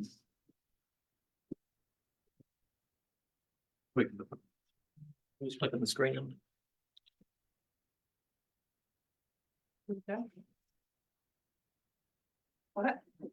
Okay, as you will see there on that first slide, we are, of course, a charitable trust established in middle of 2016 to build an institute of sport and health, and from that facility operate a number of programs that would benefit community health and well-being, and for talented youth athletes, their sports performance. And I didn't include here the big impact chart that's in the full set, but we have, I genuinely believe, done everything that we said we would do and more. Currently, approximately 7.5% of Central Hawke's Bay citizens are involved in programs at the facility, and we want to do more. I personally see Central Hawke's Bay as a place that will use the younger brigade term rock in another 5 to 10 years. It really will. And you're already seeing sights of that. And the other characteristic about Sport Hawke's Bay, Central Hawke's Bay, excuse me, is that it has so many more remote rural districts that don't always have the facilities they need for general health programs and well-being, and for the schools as well. So what we are proposing in seeking a contribution of $25,000 annually to go towards our programs is to be able to do more for Central Hawke's Bay at the facility. And I've divided that into the sorts of programs there, what we call education outside the classroom for primary intermediate schools. We want to establish special visits for the Central Hawke's Bay Swim Club, the water polo club that operates at the facility would dearly love to get CHB kids involved in what is a great sport. And we want to help talented youth as well. And the ultimate goal is to run residential courses at the accommodation hostel that would be more intensive and an absolutely inspirational experience for those who attended. In addition, what we've called Project Hope, and I must stress that is a mobile program, if you like, coming into the region, particularly to the more remote areas, to deliver. We'll have several vans and a big covered trailer with equipment. And we want to be able to use that for the schools in those rural areas, of which there are many, a number of whom are listed in the last 2019 government schedule of schools with pools. Whether they're still being used or maintained, I do not know. And run water safety programs at those schools. And I must stress, we don't want to rock into town and take over. Everything that we will do will be in collaboration with the local organisations, just supplying support, and we'll have special programs, particularly for the elderly with mobility balance, fractures in the elderly from falls, the second most common injury after road accidents, and often they are fatal from the blood clots that fire off to the brain and the lungs. Move on. So what we're seeking is to develop more and deliver more programs to Central Hawke's Bay, bring more kids to the facilities in Hastings, and as we indicated in the submission, we'll have an active program, which is Greg Howie's responsibility here, of getting funding from local organisations, different gaming trusts to help subsidise transport. And I've stressed there that the trust today receives no funding for programs or operations from any local authority in the region or from a government agency such as Sport NZ. I realise you're under huge pressure with all the absolutely essential infrastructure projects that are there, but with respect, make the very strong point. You cannot ignore programs that deliver economic value to the people in the area and the region generally. In tough times, you have to stimulate, continue to stimulate economic development. In closing, the nature of the programs well match the 4 major strategic goals of council in creating a proud districts through individual and collective achievement from our programs, strong communities, the strong support from the community that is needed to deliver the programs, prosperous district from the economic value that we've had well assessed, and connected citizens working together to make things happen.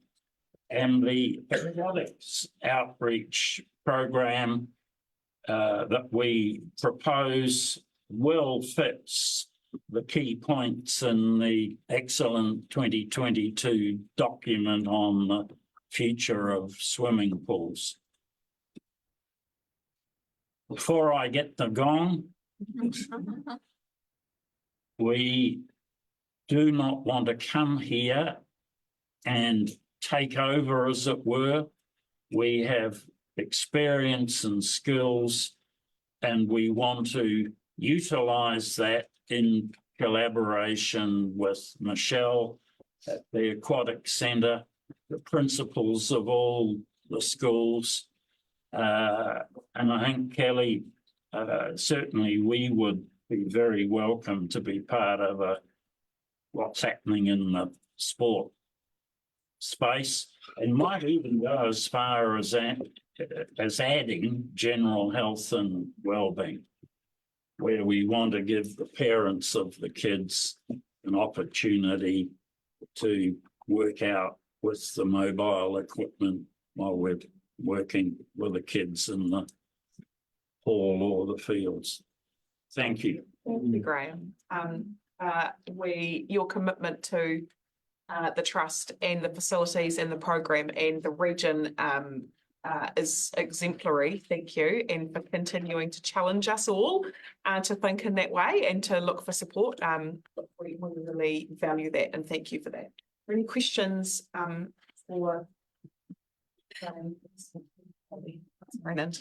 Yeah, welcome guys, and thank you to Graham for absolutely all the work that you've done to make this facility happen. And I was one of the lucky ones that went to see it when it was first beginning, and I actually got to go and have a tour with Brendan and the team up there, and Ellie and those ones up there the other week, and see it's grown too. So it's pretty incredible. So that's awesome. I was just wondering, my question is, what consultation and has been done around the Project Hope programs in Central Hawke's Bay? The idea of that, I know that that is a program that has potentially been run somewhere else. Have you been approached by Central Hawke's Bay to run something like that? Yeah, or have you reached out to Central Hawke's Bay to see that that is something, those things that are needed? The stages of this, we see the need, and part of Project Hope was to link residential courses at the hostel with an outreach program. That's where the acronym comes from, hostel and outreach program. And certainly the outreach aquatics has been recognised from the region in the 2022 report. So the first step is, as indicated in the submission, some desk work, then communicating with the rural schools. We're linked in with Waipawa, not yet Beckskirman at Waipak, Takapau, Flaxmere College, and we want to do the same thing with the current programs as well as Project Hope. And as indicated in the submission, that's going to be a six-figure sum that we're confident we'll get from MSD, MBIE, gaming trusts and others to be able to deliver it. We'll use part of the funding we're seeking annually to start that program and set it over a 3-year period. Thank you. Councillor Moynihan. Yes. Just one question for this new outreach program, the Hope program. When you can, it's going to come down to CHB, like going to the rural schools. when you do that, is it an annual thing? Is it a monthly thing? What are you thinking about how to bring fitness and wellbeing for these areas? We would want, as we do in Wairau and have done from the outset, with the college, we're up there one day every 2 weeks. They're down the alternate 2 weeks. But with Project Hope and with sufficient funding behind it, I would hope it would be weekly. Have a schedule. And as it builds, we may even consider having some staff permanently based down here. We've probably got one more, sorry. And just picking up on your comment about the network, if there was a sport and recreation kind of a network set up for Central Hawke's Bay that you guys would be active participants in that, which would be fabulous. Before you did your project Hope or anything in Hawke's Bay, say that was set up early, like soon, would you be prepared to come and sense check some of those thoughts around what you would like to do in Central Hawke's Bay with that group? Because I'm just thinking. Absolutely. You're not set on it, that it's not set in stone. No, you're no. prepared to come. You just want to be active in Central Hawke's Bay. I get it. And to do it in consultation with us, as well as potentially look at needing to be movable in some areas, because then the need that you have identified may not necessarily be the need on the ground. Yeah. No, fully recognise that. I think with any vision, a good vision in creating a new future, you don't necessarily know how you're going to get there. You make it happen, and that kind of consultation with the local community is absolutely essential, which is what we did while the institute was being built, meeting with local principals and sports groups. So we'll have the energy and certainly meet the needs, and look forward to working more here and certainly in the rural communities. Right, well, thank you very much, Sir Graham, for coming and joining us and for your submission. Always a pleasure to have you. Thank you for your time. And we'll see you soon. Very good. Thank you. Thanks very much.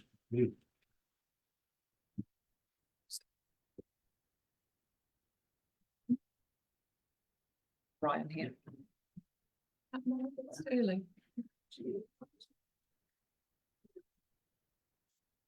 And Ryan.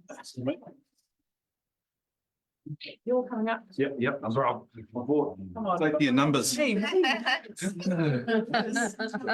on. Yeah, it's so scary. Yeah, they didn't know. I told them to come. They didn't realise they were going to come and sit up front. Come and have a seat. All join us. Little do they know they have to present.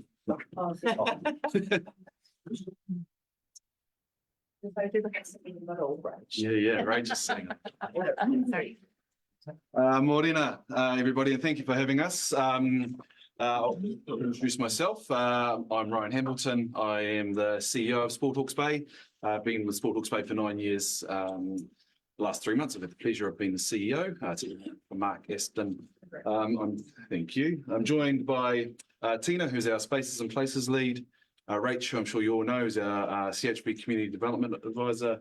Blanche, who's our Disability Advisor, and Kate Benny, who is our Sport Development Advisor. So I suppose that the benefit of having us all here is we are all working directly into the CHB community. The three to my right are all proud Central Hawke's Bay residents and very, very proud to promote everything Tamati and CHB. So, and I guess that shows the growing population base that CHB faces, and to have a number of our staff based down here is really beneficial for us as well. So, Very quickly from Sport Hawke's Bay's perspective, I just want to really recognise the ongoing support, leadership and staff engagement we've had from council officers, in particular Denise, Kate and Christine. Really appreciate their ongoing support, and I know Rach does as well, around engaging with the community and working alongside getting projects and ideas and new opportunities up and running. So that's really, really important. I also want to acknowledge the contract for service that we hold with CHB District Council, the work that Rach leads on our behalf. Got a very exciting event this coming Friday with the CHB Sports Awards, which I'm sure Rach is looking forward to Saturday morning when it's a distant memory. But so I really do appreciate the long-standing partnership we have with the council, and that means a lot to us and especially to our staff that are based down here. Just want to highlight, so we sent through our submission, we had 11 recommendations in there. I guess really want to highlight 3 specific recommendations that we spoke about in that one. First one being council creating an implementation plan for the CHB District Council 2022 PAS strategy. This is going to bring together regional and local sports organisations, clubs, schools to strengthen the collaboration amongst users. And Councillor Anandis has already spoken about that network of networks piece, and we see that is a really important piece to come out of that strategy. Number 2, and this is in support of Catherine Stonehouse, Ops Manager from Hawke's Bay Netball, continue to finalise the Russell Park Master Plan. Identifying the park as the premier precinct for physical activity in Central Hawke's Bay is an important priority. And number 3, and this is where we're requesting an additional $8,000, and that's towards the completion of 2 regional strategies, one being the regional Spaces and Places Plan, and second being the regional aquatic strategy or plan.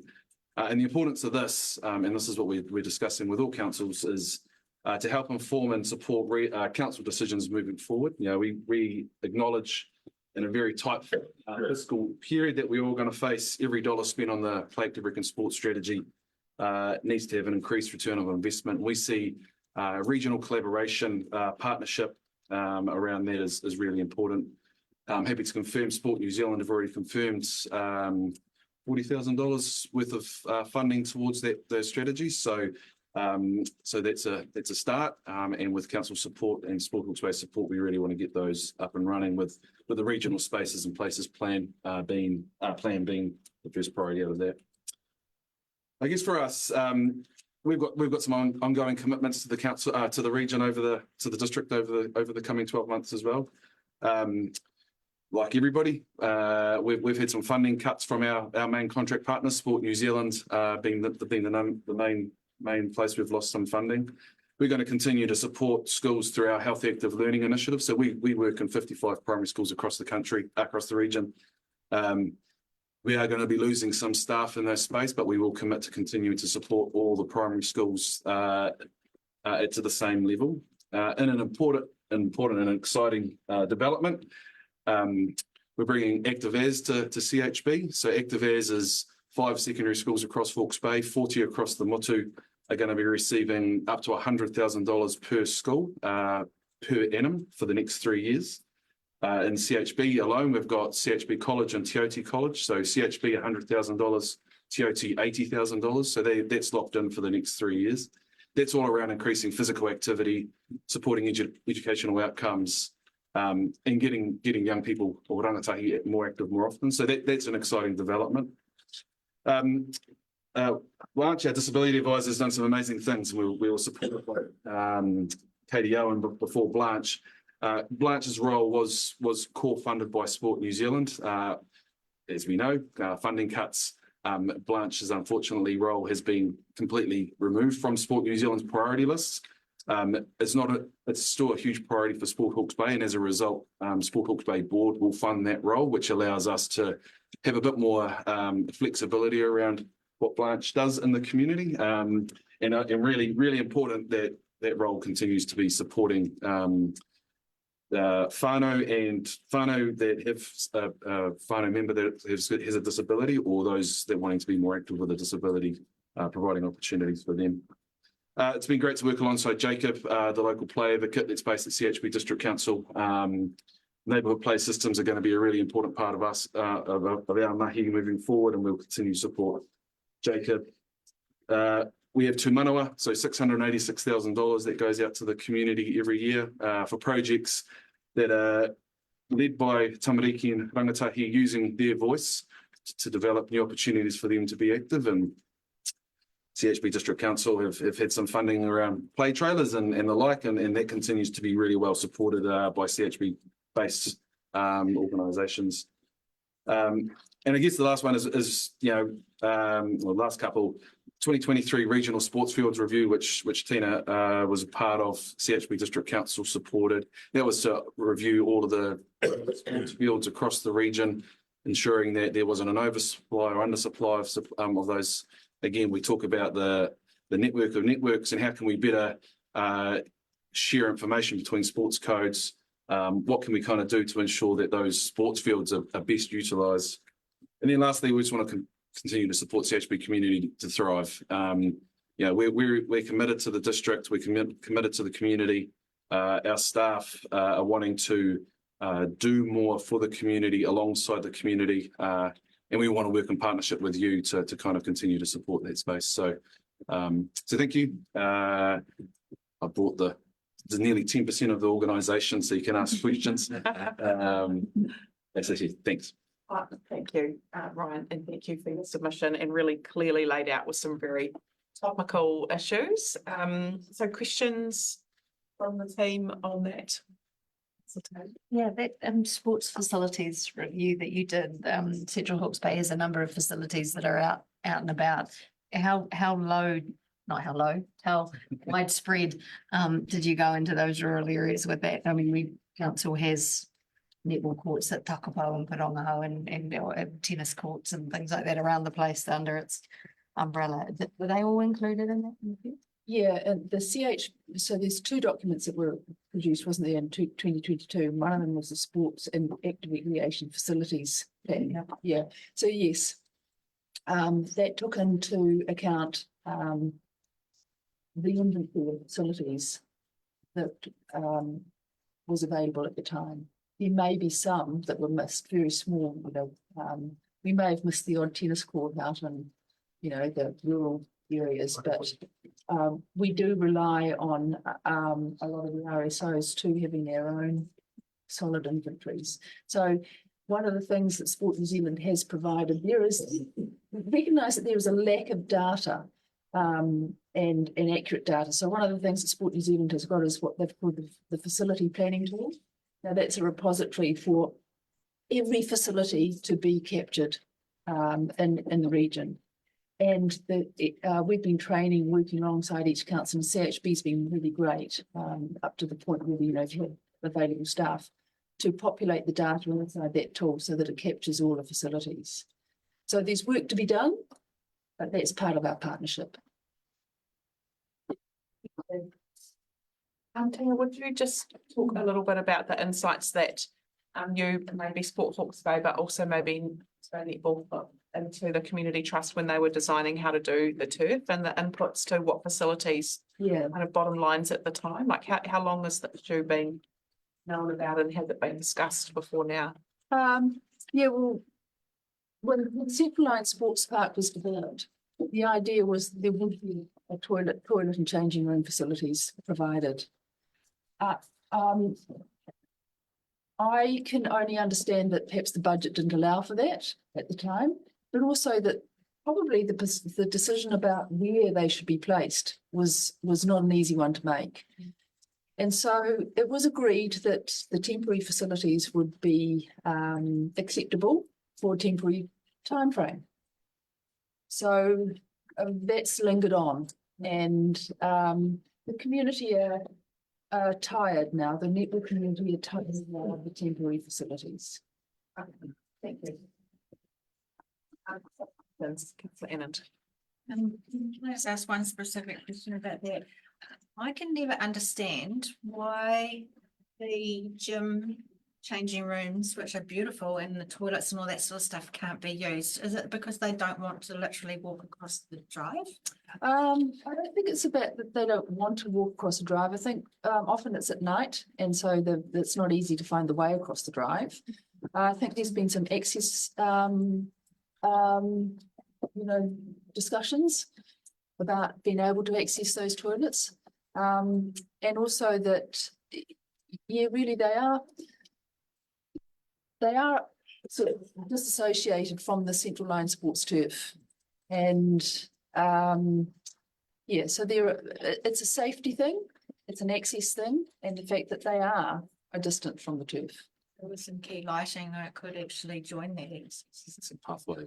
Can I just ask one more question as well? I mean, obviously I'm hot on the network, because I know that it works. I see it in the community development space, and I see, especially at the moment with funding is tight, and we have to innovate, otherwise we're going to deteriorate. And the way we do that is we get good minds together on a regular basis. So to do that in the sporting space, we, in my opinion, need a network. Would you, Ryan, as a CEO, what do you see as Sport Hawke's Bay's role in that? And I am doing a bit of a leading question, because one thing about councils in the community development space, we all get told that we have to do everything, but don't spend any more money. So I'm always very, very aware when I say, we've got a gap here. And then I say to the general manager, and then they say, oh, but how are we going to make this happen? So I guess what we're looking for often is leadership from those that are actually leaders in this space to pull together, facilitate, and do networks really, really well. If we were to establish a network as a CEO of Sport Hawke's Bay, what do you see your role in that as a network that might be established in Central Hawke's Bay? Yeah, so very quickly, I think I would expect our organisation to be leading that. That's the role that we would play. That's the role we play across the region. So we already bring together the Sports Coalition, 6 largest sports organisations in terms of participation. The GMs, they come together. I lead that group, and we meet quarterly. We discuss regional topics. Then we have a development officer group. So the DOs of those organisations, they come together, and Kate facilitates that. We lead the Secondary School Sports Council, so again, bringing together principals. So we've got experience, and we've got the mandate from Sport New Zealand to that space. I think from a CHB district, from a CHB community, we'd want to work in partnership with you, but we would hope to be lead. I would expect our team and Kate and Rach to be leading that work alongside myself. In terms of the establishment, what are the outcomes? What are we wanting to achieve as a collective? And that's where that partnership piece needs to come in, because I think we're going to have our one, and that's around the collaboration piece, but council may have some outcomes. And we talk about, so netball as an example, being able to gain insights from that community, though that, because it's not just netball that use the facility, it's hockey, there's a whole range of users. That'd be a perfect mechanism or a perfect vehicle to be able to gather that and have a collective voice for sport in Central Hawke's Bay. I think that would be a really important piece. July 19, and I have been meaning to send you an invite for this. Sport New Zealand and High Performance Sport New Zealand are coming through to talk about pathway, the new sport pathway framework. So it's a new framework from youth, Hamariki, right through to high performing sport, and what do the regions play in those frameworks. So off the back of that, could be a perfect opportunity to develop a CHB collective, sport collective, if we wanted to. Thank you. Thank you all very much for coming along. And so Rachel, Blanche and Kaito are doing the hard work on the ground in our community. To all of you for that work and for the leadership from Sport Hawke's Bay. Always a pleasure to work with you. Thank you, everybody. Yeah. Yes. Hopefully see you on Friday. Friday. Sports Award. Yeah, sports. Good. Thank you all. Right, we've got Simon. Guy.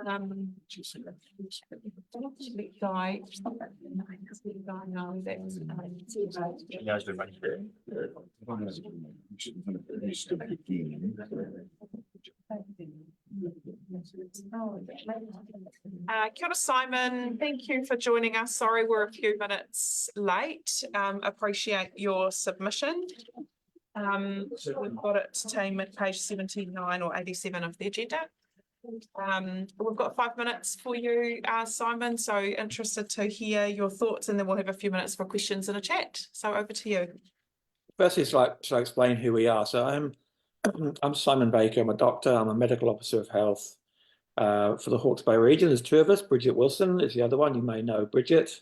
We have a team of health protection officers who are like environmental health officers, have the same sort of basic training. We have public health nurses and health promoters who work in the areas of sort of smoking, vaping, tobacco, alcohol, etc. So thanks for the opportunity to provide feedback.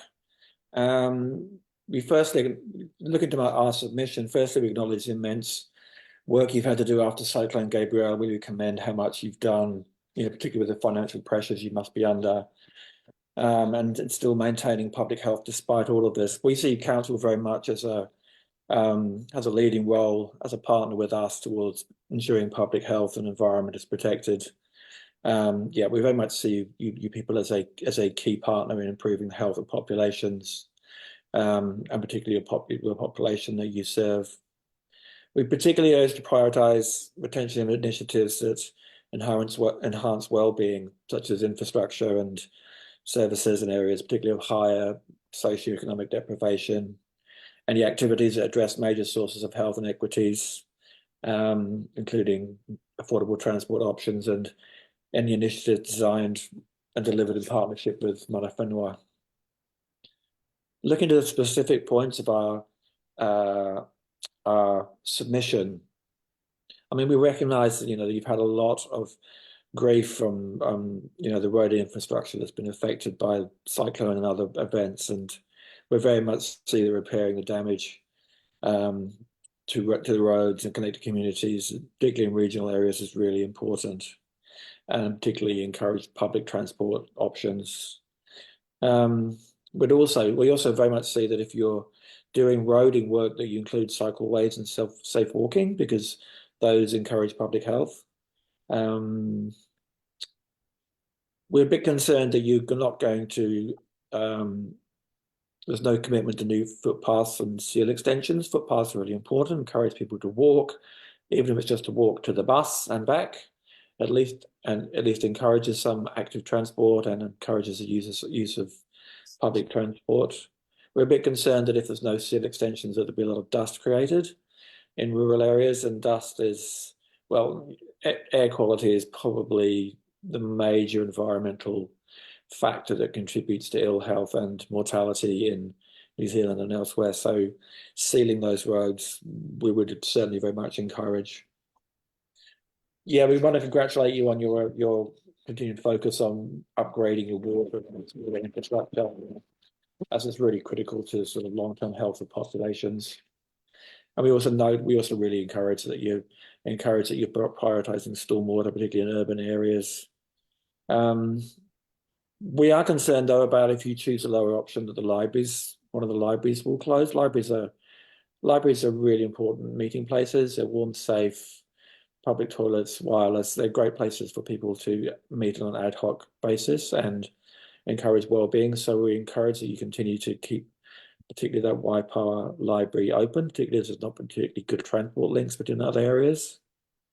And we're a bit concerned at the proposal to close the transfer stations, because if you close the transfer stations, then what are people going to do with their hazardous waste? It'll just probably end up on the side of the road or being burnt or something such like. And finally, looking at alcohol licensing fees, we're aware at the other parts of the country that ratepayers pay a much lesser proportion of applicants for licenses, and obviously administrative costs I don't think should really be covered by ratepayers. So I very much encourage you to think about looking as to what other councils have done in terms of making license applicants pay a much larger proportion of their applications. So that's really all I wanted to say about our submission. You've got it already. It's quite short. You probably have it in front of you, but I'm happy to take any questions from any of you. Okay, thank you. Appreciate your submission, Simon, and interesting your comments about the footpaths and seal extensions. From a health perspective, we struggle to get the evidence on dust that then supports NZTA Waka Kotahi to actually help with the funding of it. So that might be something that you can't answer, but maybe something Te Whatu Ora could take on board about how they actually influence Waka Kotahi in their criteria that would support us to do that work. So that's just probably a little bit of feedback. Any other questions for Simon? Councillor Anand. Yeah, hi. I was just wondering, one of our key strategic priorities is about waste-free CHB and reducing the waste that goes to landfill, which drives everything really. One of the things that we have been talking about with some quite passionate people in the health sector here in Central Hawke's Bay is there an opportunity to for Te Whatu Ora, and have you done it anywhere else, to actually do a waste audit of your facilities, specifically in Central Hawke's Bay, around, so to actually help come alongside our strategy of reducing our waste. So that, like, the reason I say that is that I'm quite passionate about it, that from a council perspective, we're expected to do everything, and reduce waste and all that sort of stuff. But often there's a lot of other government departments and different ones like that often aren't doing the same to support those strategies. So just wondering, is there an appetite from Te Whatu Ora for the Hawke's Bay to be able to do that, and specifically in Central Hawke's Bay, that they could support us in our strategy? So specifically to do what? What would you like us to do? A waste audit of facilities and practice, so that basically it's about we've got a few initiatives coming up in Keep CHB Beautiful Week, and one of the things is that the college is looking at doing something like that, and just wondered whether or not that was an initiative that you guys have ever done, and would you be open to that kind of a strategic priority and alignment in Central Hawke's Bay? It's not something that we've done. I'm not aware of that being done elsewhere, but we'd be certainly very happy to have a look at it if you send something along to us for us to look at. Yeah. Thank you. And I had one other question for you, Simon, and that is in what was going to be called locality plans in the health system for primary healthcare. Obviously, Central Hawke's Bay is interested in how do we have a locality plan for us. I know that it's going to be called something different, but do you see the public health functions being included at that local level of planning into the health system? Because we don't necessarily see the connections at a local level very often. So do you see that public health, like what you're doing, could be more connected to that locality planning? This is locality planning for like general practices. Correct. It's not something that public health does. That would probably be something that the organisations that sort of oversee general practice do, primary healthcare organisations. So I don't think it's something public health would be interested in. But if you were to forward something on to me, I'd be happy to forward it on to one of my colleagues. One of our medical officers is a GP, and so he may well be interested. And yeah, I'm very happy to forward that on.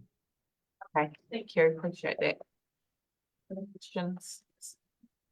So, thank you for taking the time to present your submission today, Simon, and your support and insights into our issues to help us with our decision making. Appreciate it. Thank you so much. Okay, thank you for the time to speak. Have a good day.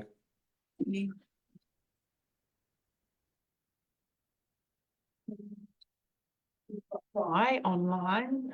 Welcome Argyle School, who've just snuck inside here to watch. We'll get to you in a minute, okay? We've just got another submission online.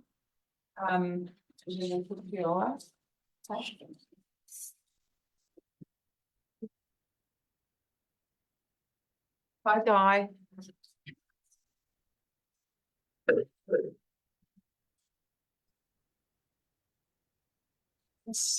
Kia ora, can you hear me now?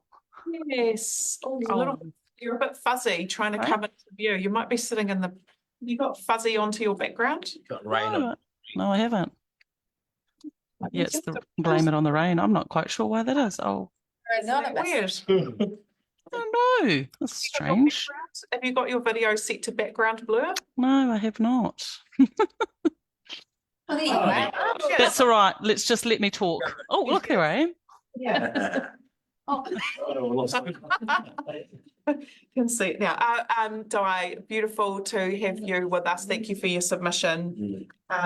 Really interested to hear your kōrero to help us with our decision making today.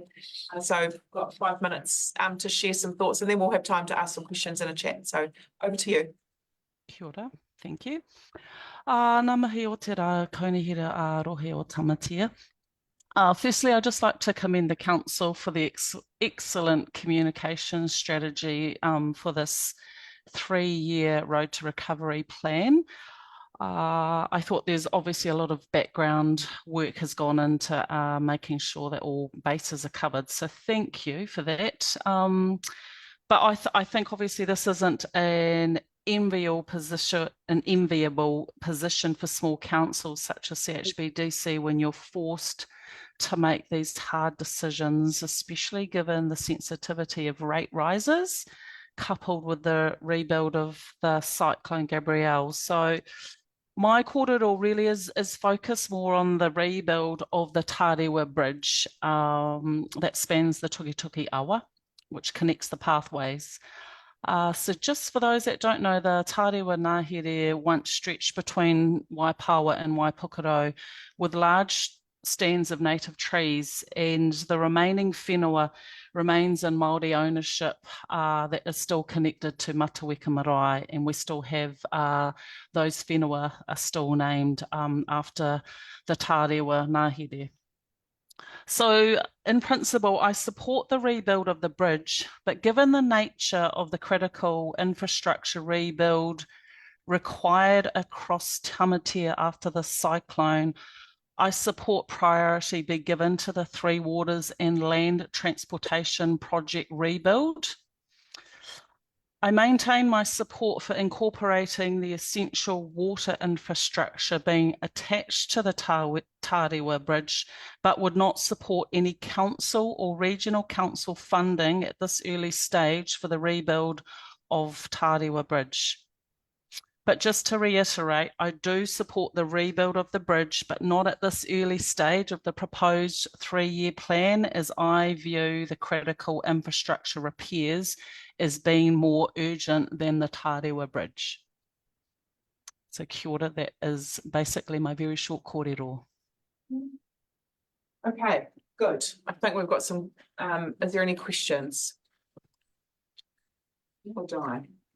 So I'm just going to rephrase back to you. So some of the options that we've got around the bridge is like, clearly we're hearing the urgency of which community want to see the bridge come back. And I suppose what I'm hearing from you is that the council needs to focus on the water infrastructure and not rush into that. But if they're going to go faster, that council not fund it and support it, and the community does it on their own to rebuild it, but you don't want to rush it. Correct. I would prefer that the Three Waters and the transportation projects supersede any funding that goes towards Tarewa Bridge. So yes, I agree with what you said. Oh, good. I just wanted to check that I'd heard correctly. Yeah. Any other questions?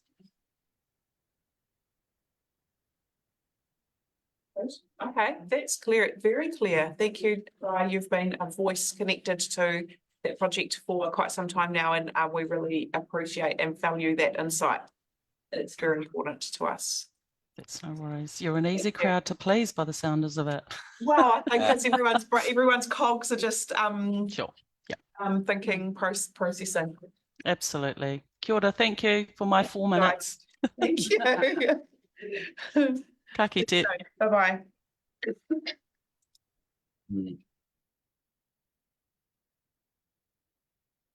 Okay. We've got some very special visitors in the room, Toru from Argyle East School. Is that right? Is that who's here? Okay. We would love for all of you to come and join us, sit up at the table with us. Would you like to come and do that? Yeah, Nick's there. She'll help get you sorted. Come on, everybody.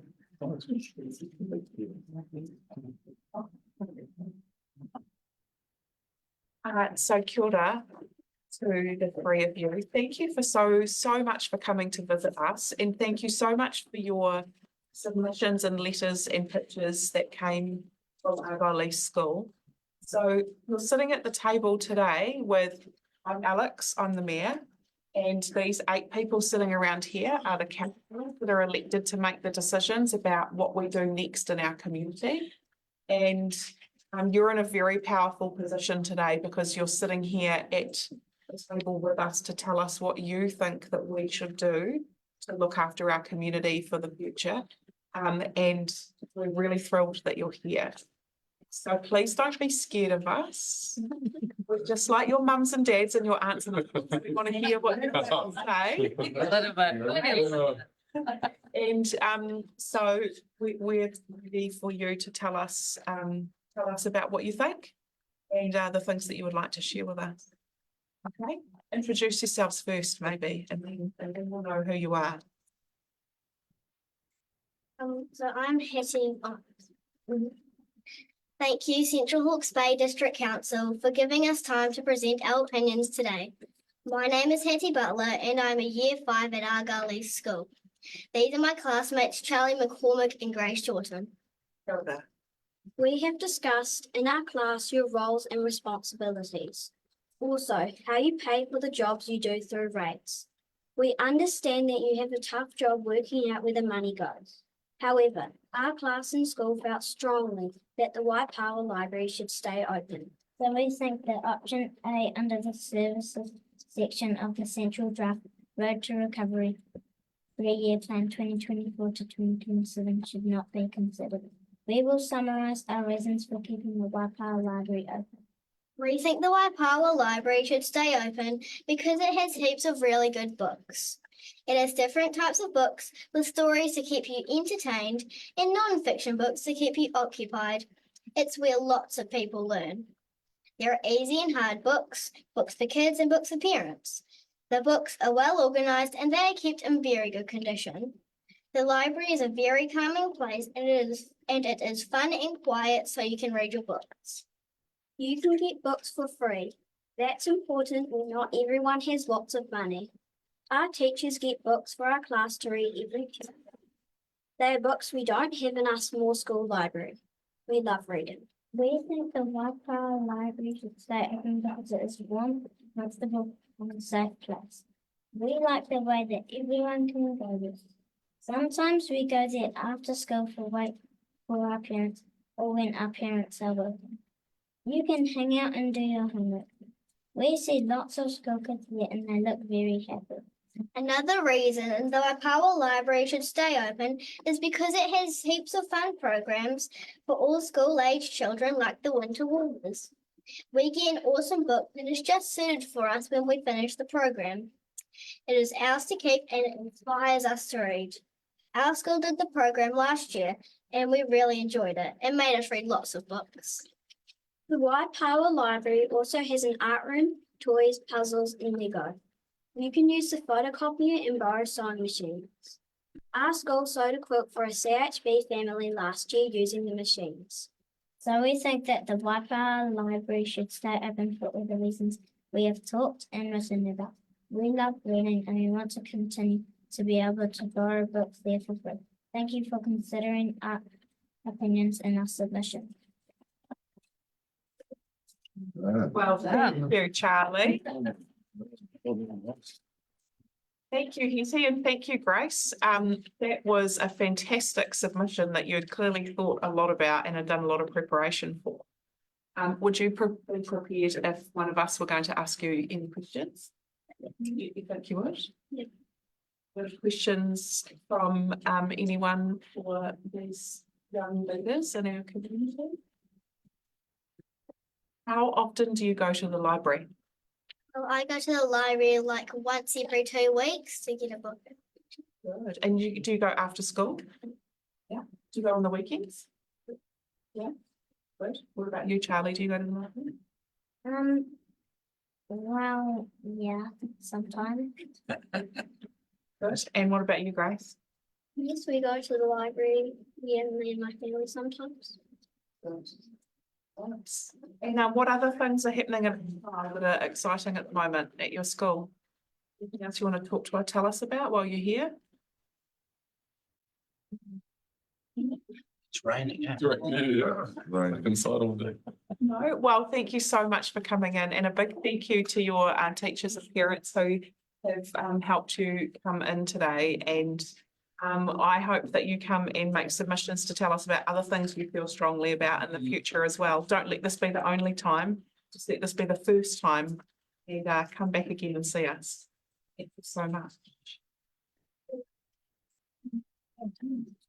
Thank you, team. Right, we're going to stop and have. We've got one more. Yep. Oh, here she is. Great. One more.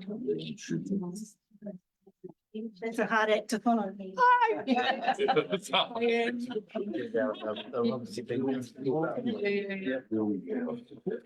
Councillor influence tonight. I want the facial It's expression. beautiful. Yeah. Oh, no, no. Page 111. 111. Yeah. For those who are new generation. Okay. Oh, about 1,000. Yeah. Right, Diane, we've got your here with us, which had lots of brilliantly considered detail, which is fabulous. So really looking forward to hearing from you. Probably quite naive welcome. detail, but anyway. No way, no way. Welcome. Hi, my name's Diane. I'm a Waipawa resident. Thank you for allowing me to speak today. I just wanted to speak on behalf of a lot of my neighbours and fellow residents.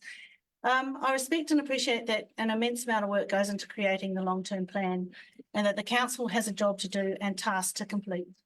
I understand that costs have increased, and I also get that we have a small number of residents across a wide area and the incoming funds are not enough. Regardless, the proposed rate increases are too high and must be reduced. Because what I also respect and understand very well is that people simply cannot afford that rate of increase. It doesn't matter how you wrap it up and present it, just because you have set that percentage rate or set out those options doesn't mean people can find the funds to meet your demands. You're asking for money that for many just doesn't exist. The three options by council result in pretty much the same overall increase at the end of the 3-year period of this LTP. When calculated on my rates using the proposed central one, it resulted in a massive increase of 54% over 3 years. This is not only beyond our means, that is way beyond economic reasoning and expectation. Nobody's income is increasing at that rate. PHB is a community of low to average income earners. Many are young families, many work in trades and service occupations. People move here to stay here for an amazing lifestyle, sense of community and cheaper cost of living. According to the 2018 census, the average income in CHB was just $29,000. In the last year, an average household income has increased by a mere 6.2%. The economy is going backwards, and in case you missed it, we are in a recession. Many people are struggling. Our living standards are decreasing. We are slowly becoming the working poor. Our average income is not keeping up with costs, and things are becoming more unaffordable. For some, mortgages have tripled, gas just keeps going up, and fundamentals like nutritional food are being left off the grocery list. Stress and anxiety over money are contributing to increasing mental health issues. Residents have experienced exactly the same major events, setbacks and cost increases as council. We are all up against the same factors and impacts. We are all in the same leaky boat. The big difference is that we are not backed up. We cannot simply turn to our employers and say, hey, things are getting tight, so you must give me a 20% pay rise this year, a 15.6 rise next year, and a 10% 9 the year after. However, like council, we do have choice to control our spend of cash flow. We can cut back and accept improvements just aren't possible at this time. We can focus on essentials and not create further debt for ourselves. Fundamentally, council must remember that that is not their role to increase debt, create hardship and increase burdens on our community, nor is it their role to contribute to situations that cause people to struggle to keep their homes. Council's first role is to represent the members of the community. To remember that the residents of CHB are more than just ratepayers and fiscal means. They are human inhabitants who want to live in an area and enjoy it. Nobody wants to live in an area that has been squeezed at the basic level and where their fundamental needs are ignored. Nobody wants to live in stress and anxiety just to make ends meet. You may have trimmed every edge of your cloth, but if council's choices and decisions are not meeting those first human needs, then they must reassess and move those needs to the top of the list. Therefore, I think you must go back to the drawing board and try again. Sorry. Your long-term plan and goals are overambitious and well beyond our community's fiscal means. You spent so long on the plan with good intentions, but it's time to accept the reality that you can't get blood out of a stone and something more has to give. I get that there must be trade-offs, but removing services like library hours and waste facilities are not the solution. The plan needs to be revised and further projects will need to be cut. I think the public will appreciate a reduction in projects rather than having to scrape together money to make it work and meet your demands. The feedback on social media shows a majority of unhappy and angry residents with this long-term plan that should not be ignored. I assume many submissions are along the same vein. Trust in governmental institutions are at an all-time low. If council chooses to proceed with these massive increases, it will no doubt increase dissatisfaction and unhappiness with the council and in our community overall.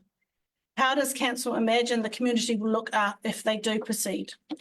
Will CHB be a place with nice stormwater pipes but poor and unhappy people? Have they included in their projections whether people will even continue to live here? I'm not unrealistic. Our rates must increase to cover essential costs, but they should be more in line with inflation and be single-digit increases that don't push people into financial hardship. And saying all that, I think you're a pretty good council. I know you're trying hard to make it work. Local government seems like a really tough game to play, especially in this economy. But we need to make wise choices for our future, and if we can't afford it, we simply can't afford to do it. I had more, but I'll just leave it. Oh, that's fantastic. Thank you. And the level of detail and thought that you put in everything that you've covered in your written submission as well, it is fantastic. So some of when we go, we need community action to kind of help it to be empowered and sometimes when council asks, we get kind of back, oh, well, we pay for a stormwater rate, so you should clean the leaves out of the grating. Why should I have to do it? So we kind of come up against that in terms of that, how do we get community action? But I actually wonder whether some of the community action is about how we use community voices and us in the dialogue with government around the expectations and the support that we need as well. Have you got any thoughts about how we can empower some of that community voice? I think that if you're honest and open with them about the needs and also the that you have to cut costs. If you put the call out, I think they'll all go. Yeah. And people know what's going on. People know that we're struggling and everyone's struggling. Yeah. But time they can provide.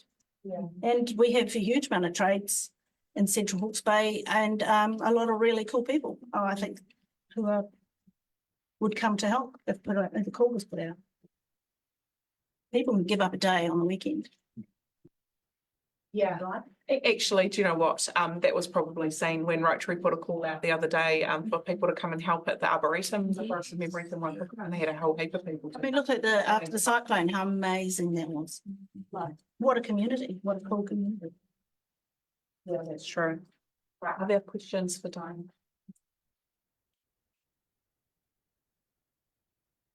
Really thorough. No, it's a really thorough submission, Diane, and and how we inject some tension into our conversations and debate about what we do next.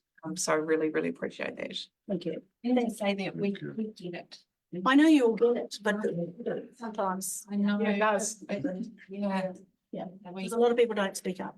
We appreciate it. Yeah. But I'm good on social media. Hey, Doug. I love your work, Diane. Thank you. Thanks, guys. Thank you. Well done. Thank you, thank you, Diane.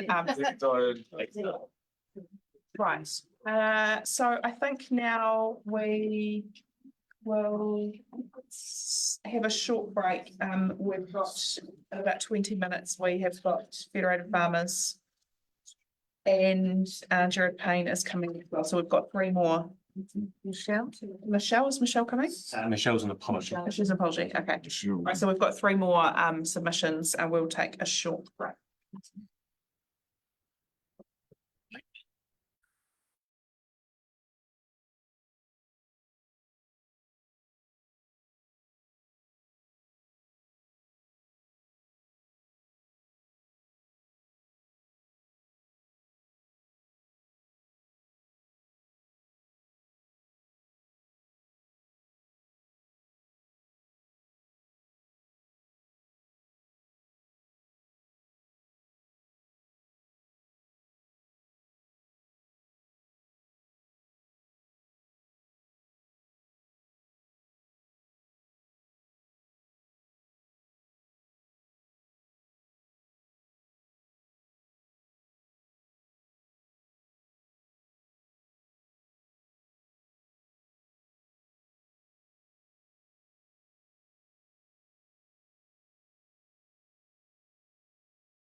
Okay, recommencing our hearing. Back everybody and timing Jim and Rhea from Federated Farmers, please come and sit with us at the table. That's a day now, right? I've had 100 minutes. It's a big difference. Great to see you both here. Thank you so much for coming in and for your submission, and also just a thanks from us too from that you have done around our rural communities since the cyclone as well, and supporting our farmers, and alongside many others who've been out there supporting in that recovery space too. But thank you for your support in Central Hawke's Bay for doing that, and thanks for your submission. We've got a few minutes for you guys to speak, and then we can have some questions in a chat. Fantastic. Okay. Well, Jim actually put in a lot of effort with Cyclone Gabrielle recovery, so he definitely deserves that praise. So I have a hearing statement. I hope you have a copy. That's great because it's got some tables in there for some examples that I'm going to talk about today. The Hawke's Bay Feds thanks the council for hearing our submission today. We're a couple of familiar faces. This is Jim, he's our Hawke's Bay president, and I'm Rhea, I'm the policy analyst. We acknowledge any submissions made by our individual members of Federated Farmers. It has been a few significant years since we were last here discussing rates to the 2021 long-term plan. That particular year, we were concerned about the 8.6% increase to the general rate, which disproportionately affects farmers due to the persistence of the undifferentiated general rate. Little did we know that financial stability would get much worse for the farming sector and for the district as a whole, with runaway inflation, high interest rates, and Cyclone Gabrielle. Now, the year is 2024, and it is high time that this council introduce differentials to the general and the land transport rates to bring more proportionality to the rate spread, instead of expecting farmers to uphold public services like roads in this district. So I picked a rural example at random. I found a farm on Tikakina Road, and this particular farm has a $12,357 rates bill for the year ahead. And I have included the rates history and the predicted rates that came from the council's rates calculator online. 12 grand is a significant amount of money for a family business to have solvent. And it's not just a one, but every year. Since 2013-14 rating year, this property has provided the council with $97,094 in rates for the decade. With the coming year's rates, this family would have paid a huge total of $109,452,000. This particular farm, as all the others, have to also pay regional council rates, which will be $5,601 in the year ahead. And the total rates burden imposed on this farm for 1 year by two councils will be $17,958.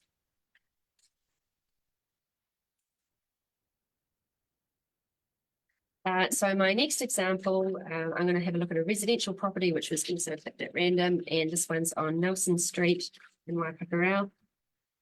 This property has provided a total of only $234,000 in the decade from 2013-14 to 2023-24. And with this coming year's rates, that will take it up to $35,000. Let's have a look at those numbers again. We've got 35 grand for the residential property compared to 109 grand for the farm. The property has given as much cash to the council since 2013 as the land value of the Waipakarau property was in 2021. The residential property has also had the advantage of the yearly rates being pretty predictable, hovering around $2,900 mark for about 6 years, and then $3,000 for the next 4 years, and they will experience a jump to $5,000 in the year ahead.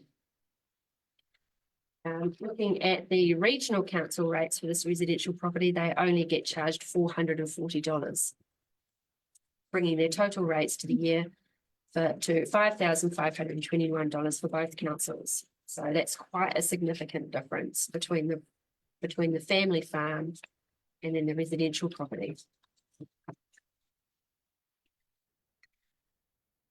So the land transport rate is something that Federated Farmers has been raising to this council for a good decade now, asking for some differentials.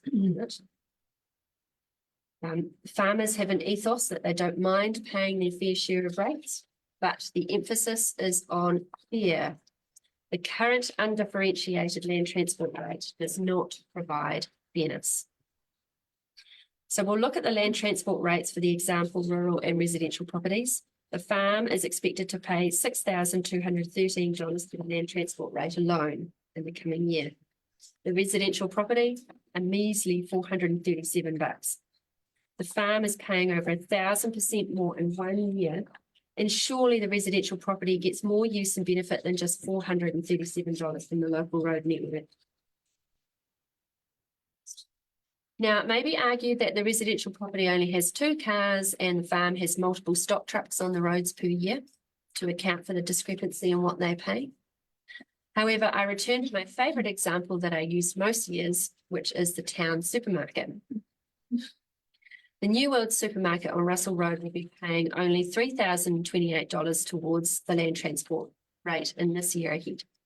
The amount of traffic, both in car movements and heavy traffic, such as delivery trucks, that this commercial property generates will be well in excess of the farm traffic, and yet the supermarket is only paying half of what the farm is.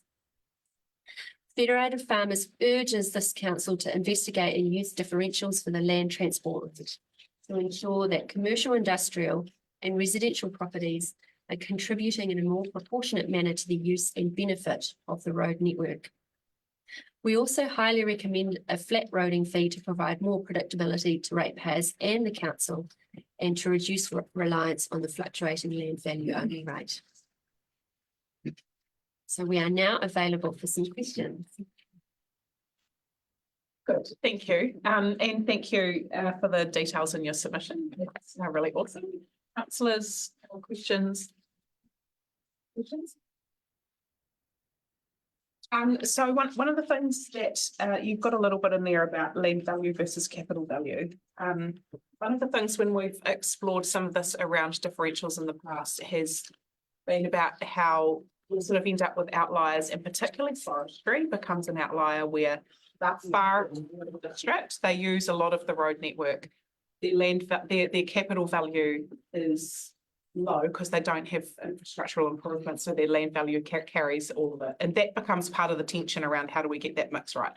So have you got some insights as to how we could deal with that? Yes, I suggest you have a look at Wairoa District Council. So they had a rates review a couple of years ago, I think it was in 2021 or 22. And they have about 4 or 5 differentials on their general rate, and they have a similar issue where forestry is increasing in that particular district. And like you observed, like the trees, the tree crop on top of the land is not counted towards the capital value, so that they are contributing only on their land value. And the Wairoa District Council addressed that. I think Carterton has as well, by having a differential that's over 1 for forestry. I think I'm delving into the depths of my memory, and it might be like 1.5 for forestry in Wairoa.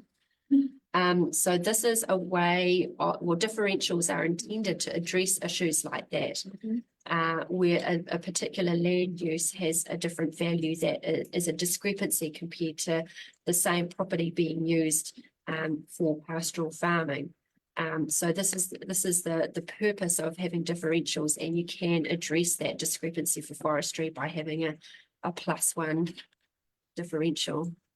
Every year I recommend that this council has a look at the Hastings differentials. They have a good system where they have 2 areas. So they have like an urban area 1 around Hastings and Havelock North.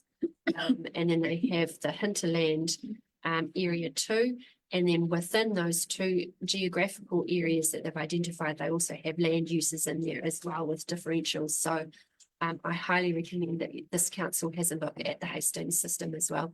And I'm sure just being down the road, they'll help you out, provide you with lots of good information. Yeah, so we have looked at the Hastings system. It's almost the population balance between the 2 zones makes it or imbalance between the 2 zones doesn't really work the same for us because of our smaller population in town and the numbers of rating units. So we have looked at some of those, and you're right that I think the Wairoa system, which fairly recently got upheld in the Supreme Court, is a really good example as well. So that's really helpful.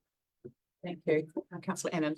I was just wondering, where have you seen that's a successful differential for the likes of a New World supermarket who needs should be for you in your business should be transport is where how and where has that worked and okay, so I'm reaching back in my memory again, and I think in the Wairarapa there might be differentials in perhaps Masterton, where they have, you know, again, because the supermarket, if you're rating for land transport only on land value, there's a discrepancy between, you know, if the land value for the supermarket is very low, and it's the capital value which is very high. So if you again have like a 1.5 or higher differential for commercial properties like that, then that balances out the fact that their land value is artificially quite low compared to other land uses. I think I saw another one this I can't remember what district it was, perhaps in the central North Island, where they had a 3 differential for commercial properties to try and balance that out. There's a little bit of whole philosophy around the land value, capital value measure as part of, and then you get places and like, then the differential. then you get places like the transport company so pay a low transport rate but pay very high road user charges. So yeah, you're reliant on the government actually funneling that back to you though. So there'll always be outliers of whatever sort. You might have a very high value, you know, urban property or a rural property, which is outside the normal parameters that are, you know, you can't account for all extremities of every type. Okay, that's my bridge. Thank you, Bishop. Well, I'm in support of you guys. Got to do some work on. But do you do any work on, you know, this is black and white comparing a residential property with a farm? Do you do any work on disposable income? Because, you know, dominantly that residential person will be on a wage and salary and will be being taxed at source. The farming operation is, we've got $6,000 down there. Well, if it's a successful farming operation, I'll only be paying $4,000 after tax. There's numerous ways of reducing their taxable income, so it increases their disposable income.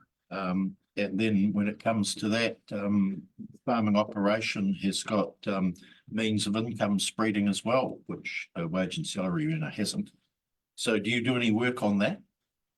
The ability to pay, like certainly this year, beef and lamb, we've got some numbers out there that somewhere between 60 and 90% of sheep and beef farmers will not be making a profit before drawings and before capital. And so, you know, the ability to pay is, you know, is a function of the year. But things like you said, as far as income splitting and those sorts of things, that's sort of way above what this is talking about. But certainly they're bigger questions for central government rather than, and that's where if that was coming up, we would look at some work on that possibly, but not from here. The definition of ability to pay in legislation is changing. Yeah. I would be wary of looking at a farm and saying that, you know, they can afford thousands of dollars. I mean, for all we know, the residential property might be a lawyer, a partner in a law firm or something. Like you just don't But it's about how much service or use or benefit you get from the services. One thing that we have always praised this particular district council for has been your really good use of targeted rates, which ensure that people who benefit from a service like water or sewage are the people who are paying for it. But farmers, the general rate is used for so many different activities for the council. And a lot of them, there is no justification for saying that a farmer has to pay based on their capital value many thousands more for something like the district plan review compared to someone in town, when we all benefit the same from the district plan review. Farmers are regulated by the rural zone rules, urban residents are regulated by the residential zone rules. They benefit the same amount from the district plan, so why is the farmer paying a couple of grand towards it and the person in town is only paying a couple of $100? So I think, I would be wary of saying, making a judgment on the financial situation for individual ratepayers, but it's looking at how much they use that particular service and are they getting their value for money for it. There is also we do know that the council also has rate remission policies for people who can't afford it. I imagine a lot of people drew on that last year because of the cyclone, whether they were urban, rural, commercial. The government also has that rates rebate scheme as well. There are other ways to ensure that, there is help for people who can't find that affordability issue, but we just want the council to ensure that when you are charging rates, that it is a fair charge for services used or benefit received from that particular service. Okay, good. Any other questions? Thank you. Thank you both very much for sharing your submission and the detail that goes into it. Really, we always appreciate that. Thank you. And thanks for making the time to come and be here to. My pleasure. Thank you very much. Thank you. Yeah. See you next time. Yes. In 3 years. Probably been kicked off. I think it's fair belt, actually. Right, we've now got Jared Payne. Oh, welcome. Let's just make sure we've got permission.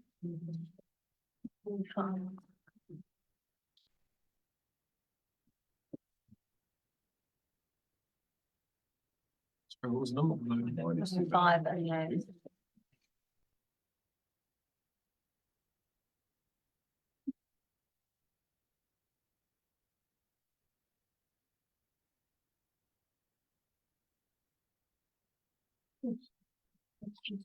Has everyone found we've had mixed the order of things up a bit, Jared, so we just can't make sure everyone's got the right ones.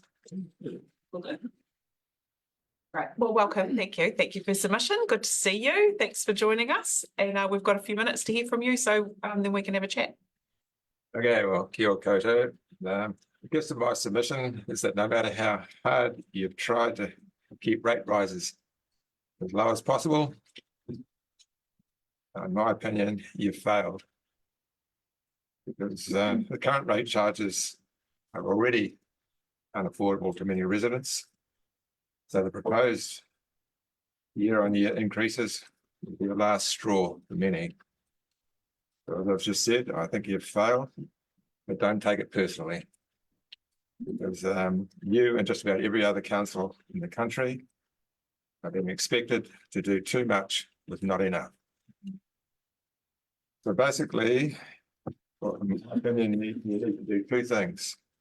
First, you need to lobby the bejesus at a local government association, even harder than you probably already have been, to get central government to provide an alternative and or parallel or complementary source of income to property rates. And secondly, you need to leave the funding of Three Waters infrastructure and maintenance to central government. You and many other councils around the country opposed what the previous government came up with. The problem of these unaffordable costs. the National Party proposed something called Water Done Better during last year's election campaign. So why don't you just leave such spending to the new government? Get them to put their money where their mouth was.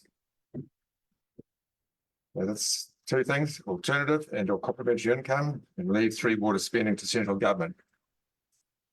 Then you'll be able to do the better job of the other services you need to provide.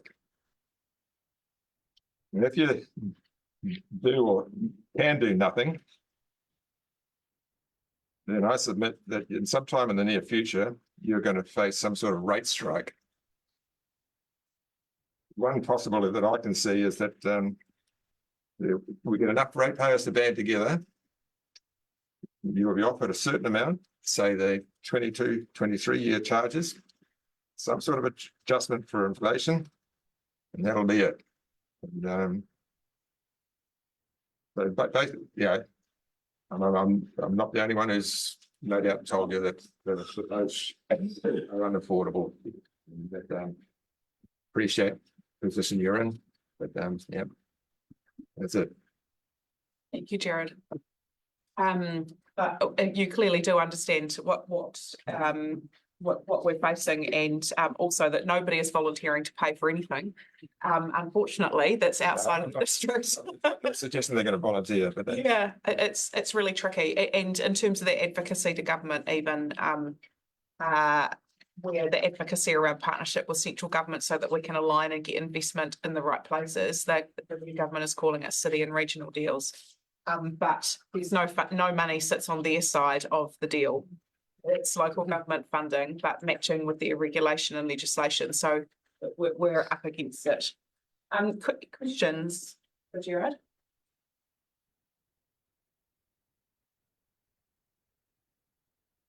Anything else? No, all good. Jared, the Three Waters rates charges are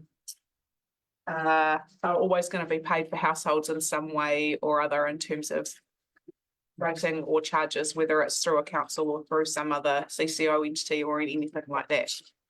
And that's going to challenge our household. Even if we do change the structure of how we do it, it's still going to continue to be the challenge as well. So we're going to need to continue to have voices around how to keep it affordable.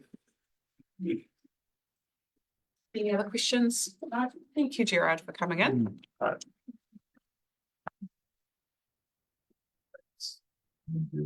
Good. Right. I think that that's everyone off the list, isn't it? Okay, so just going to get everyone to turn to the paper at the beginning, which is at page 5. Page 5 of the agenda. And which is basically for us to have accepted all of the submissions, including submissions, which is in the recommendation. But I just wanted to, on the back of what we've heard today and all of the submissions that we've had, that tomorrow we have a council meeting. There is a paper about the 3-year plan.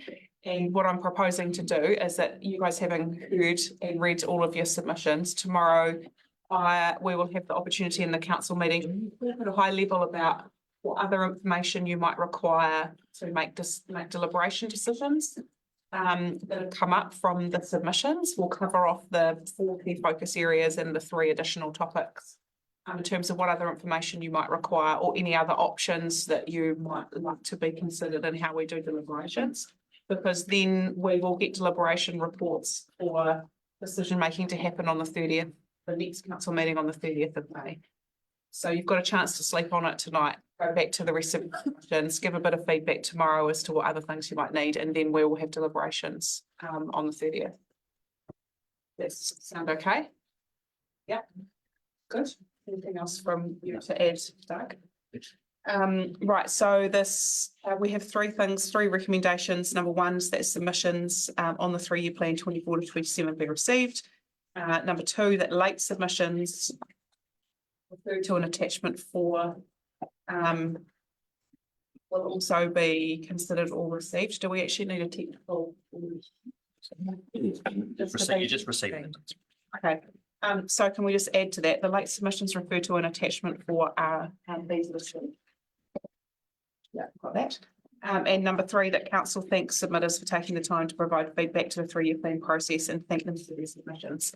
I just want to bring up a topic on this one was raised by Councillor Byrne earlier in the week about some of the frequently asked questions where clearly we've got a bit of a mismatch of knowledge and information, whether it's possible to include that kind of approach in the presentation back to submitters. So it'll be included. Right, can I have a mover and a seconder for the 3 mentions, please? Councillor Taylor. Would anyone like to add anything? Councillor Moynihan. Just like to say thank you very much for all those that have run today. It's not easy. And it's a big challenge, and I can definitely say we have been listening to your voices. Taylor?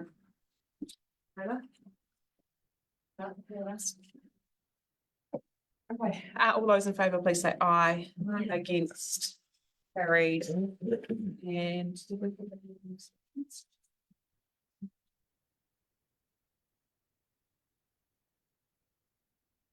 okay, yep, so is it at the end of the thing? Yeah.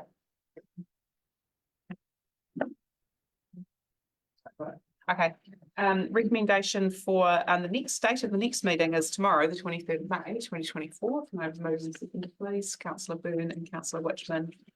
All those in favour, please say aye. Against, carried.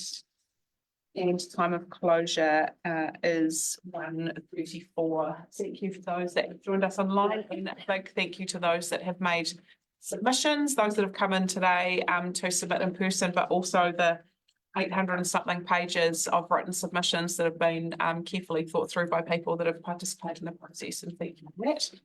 And that closes our meeting.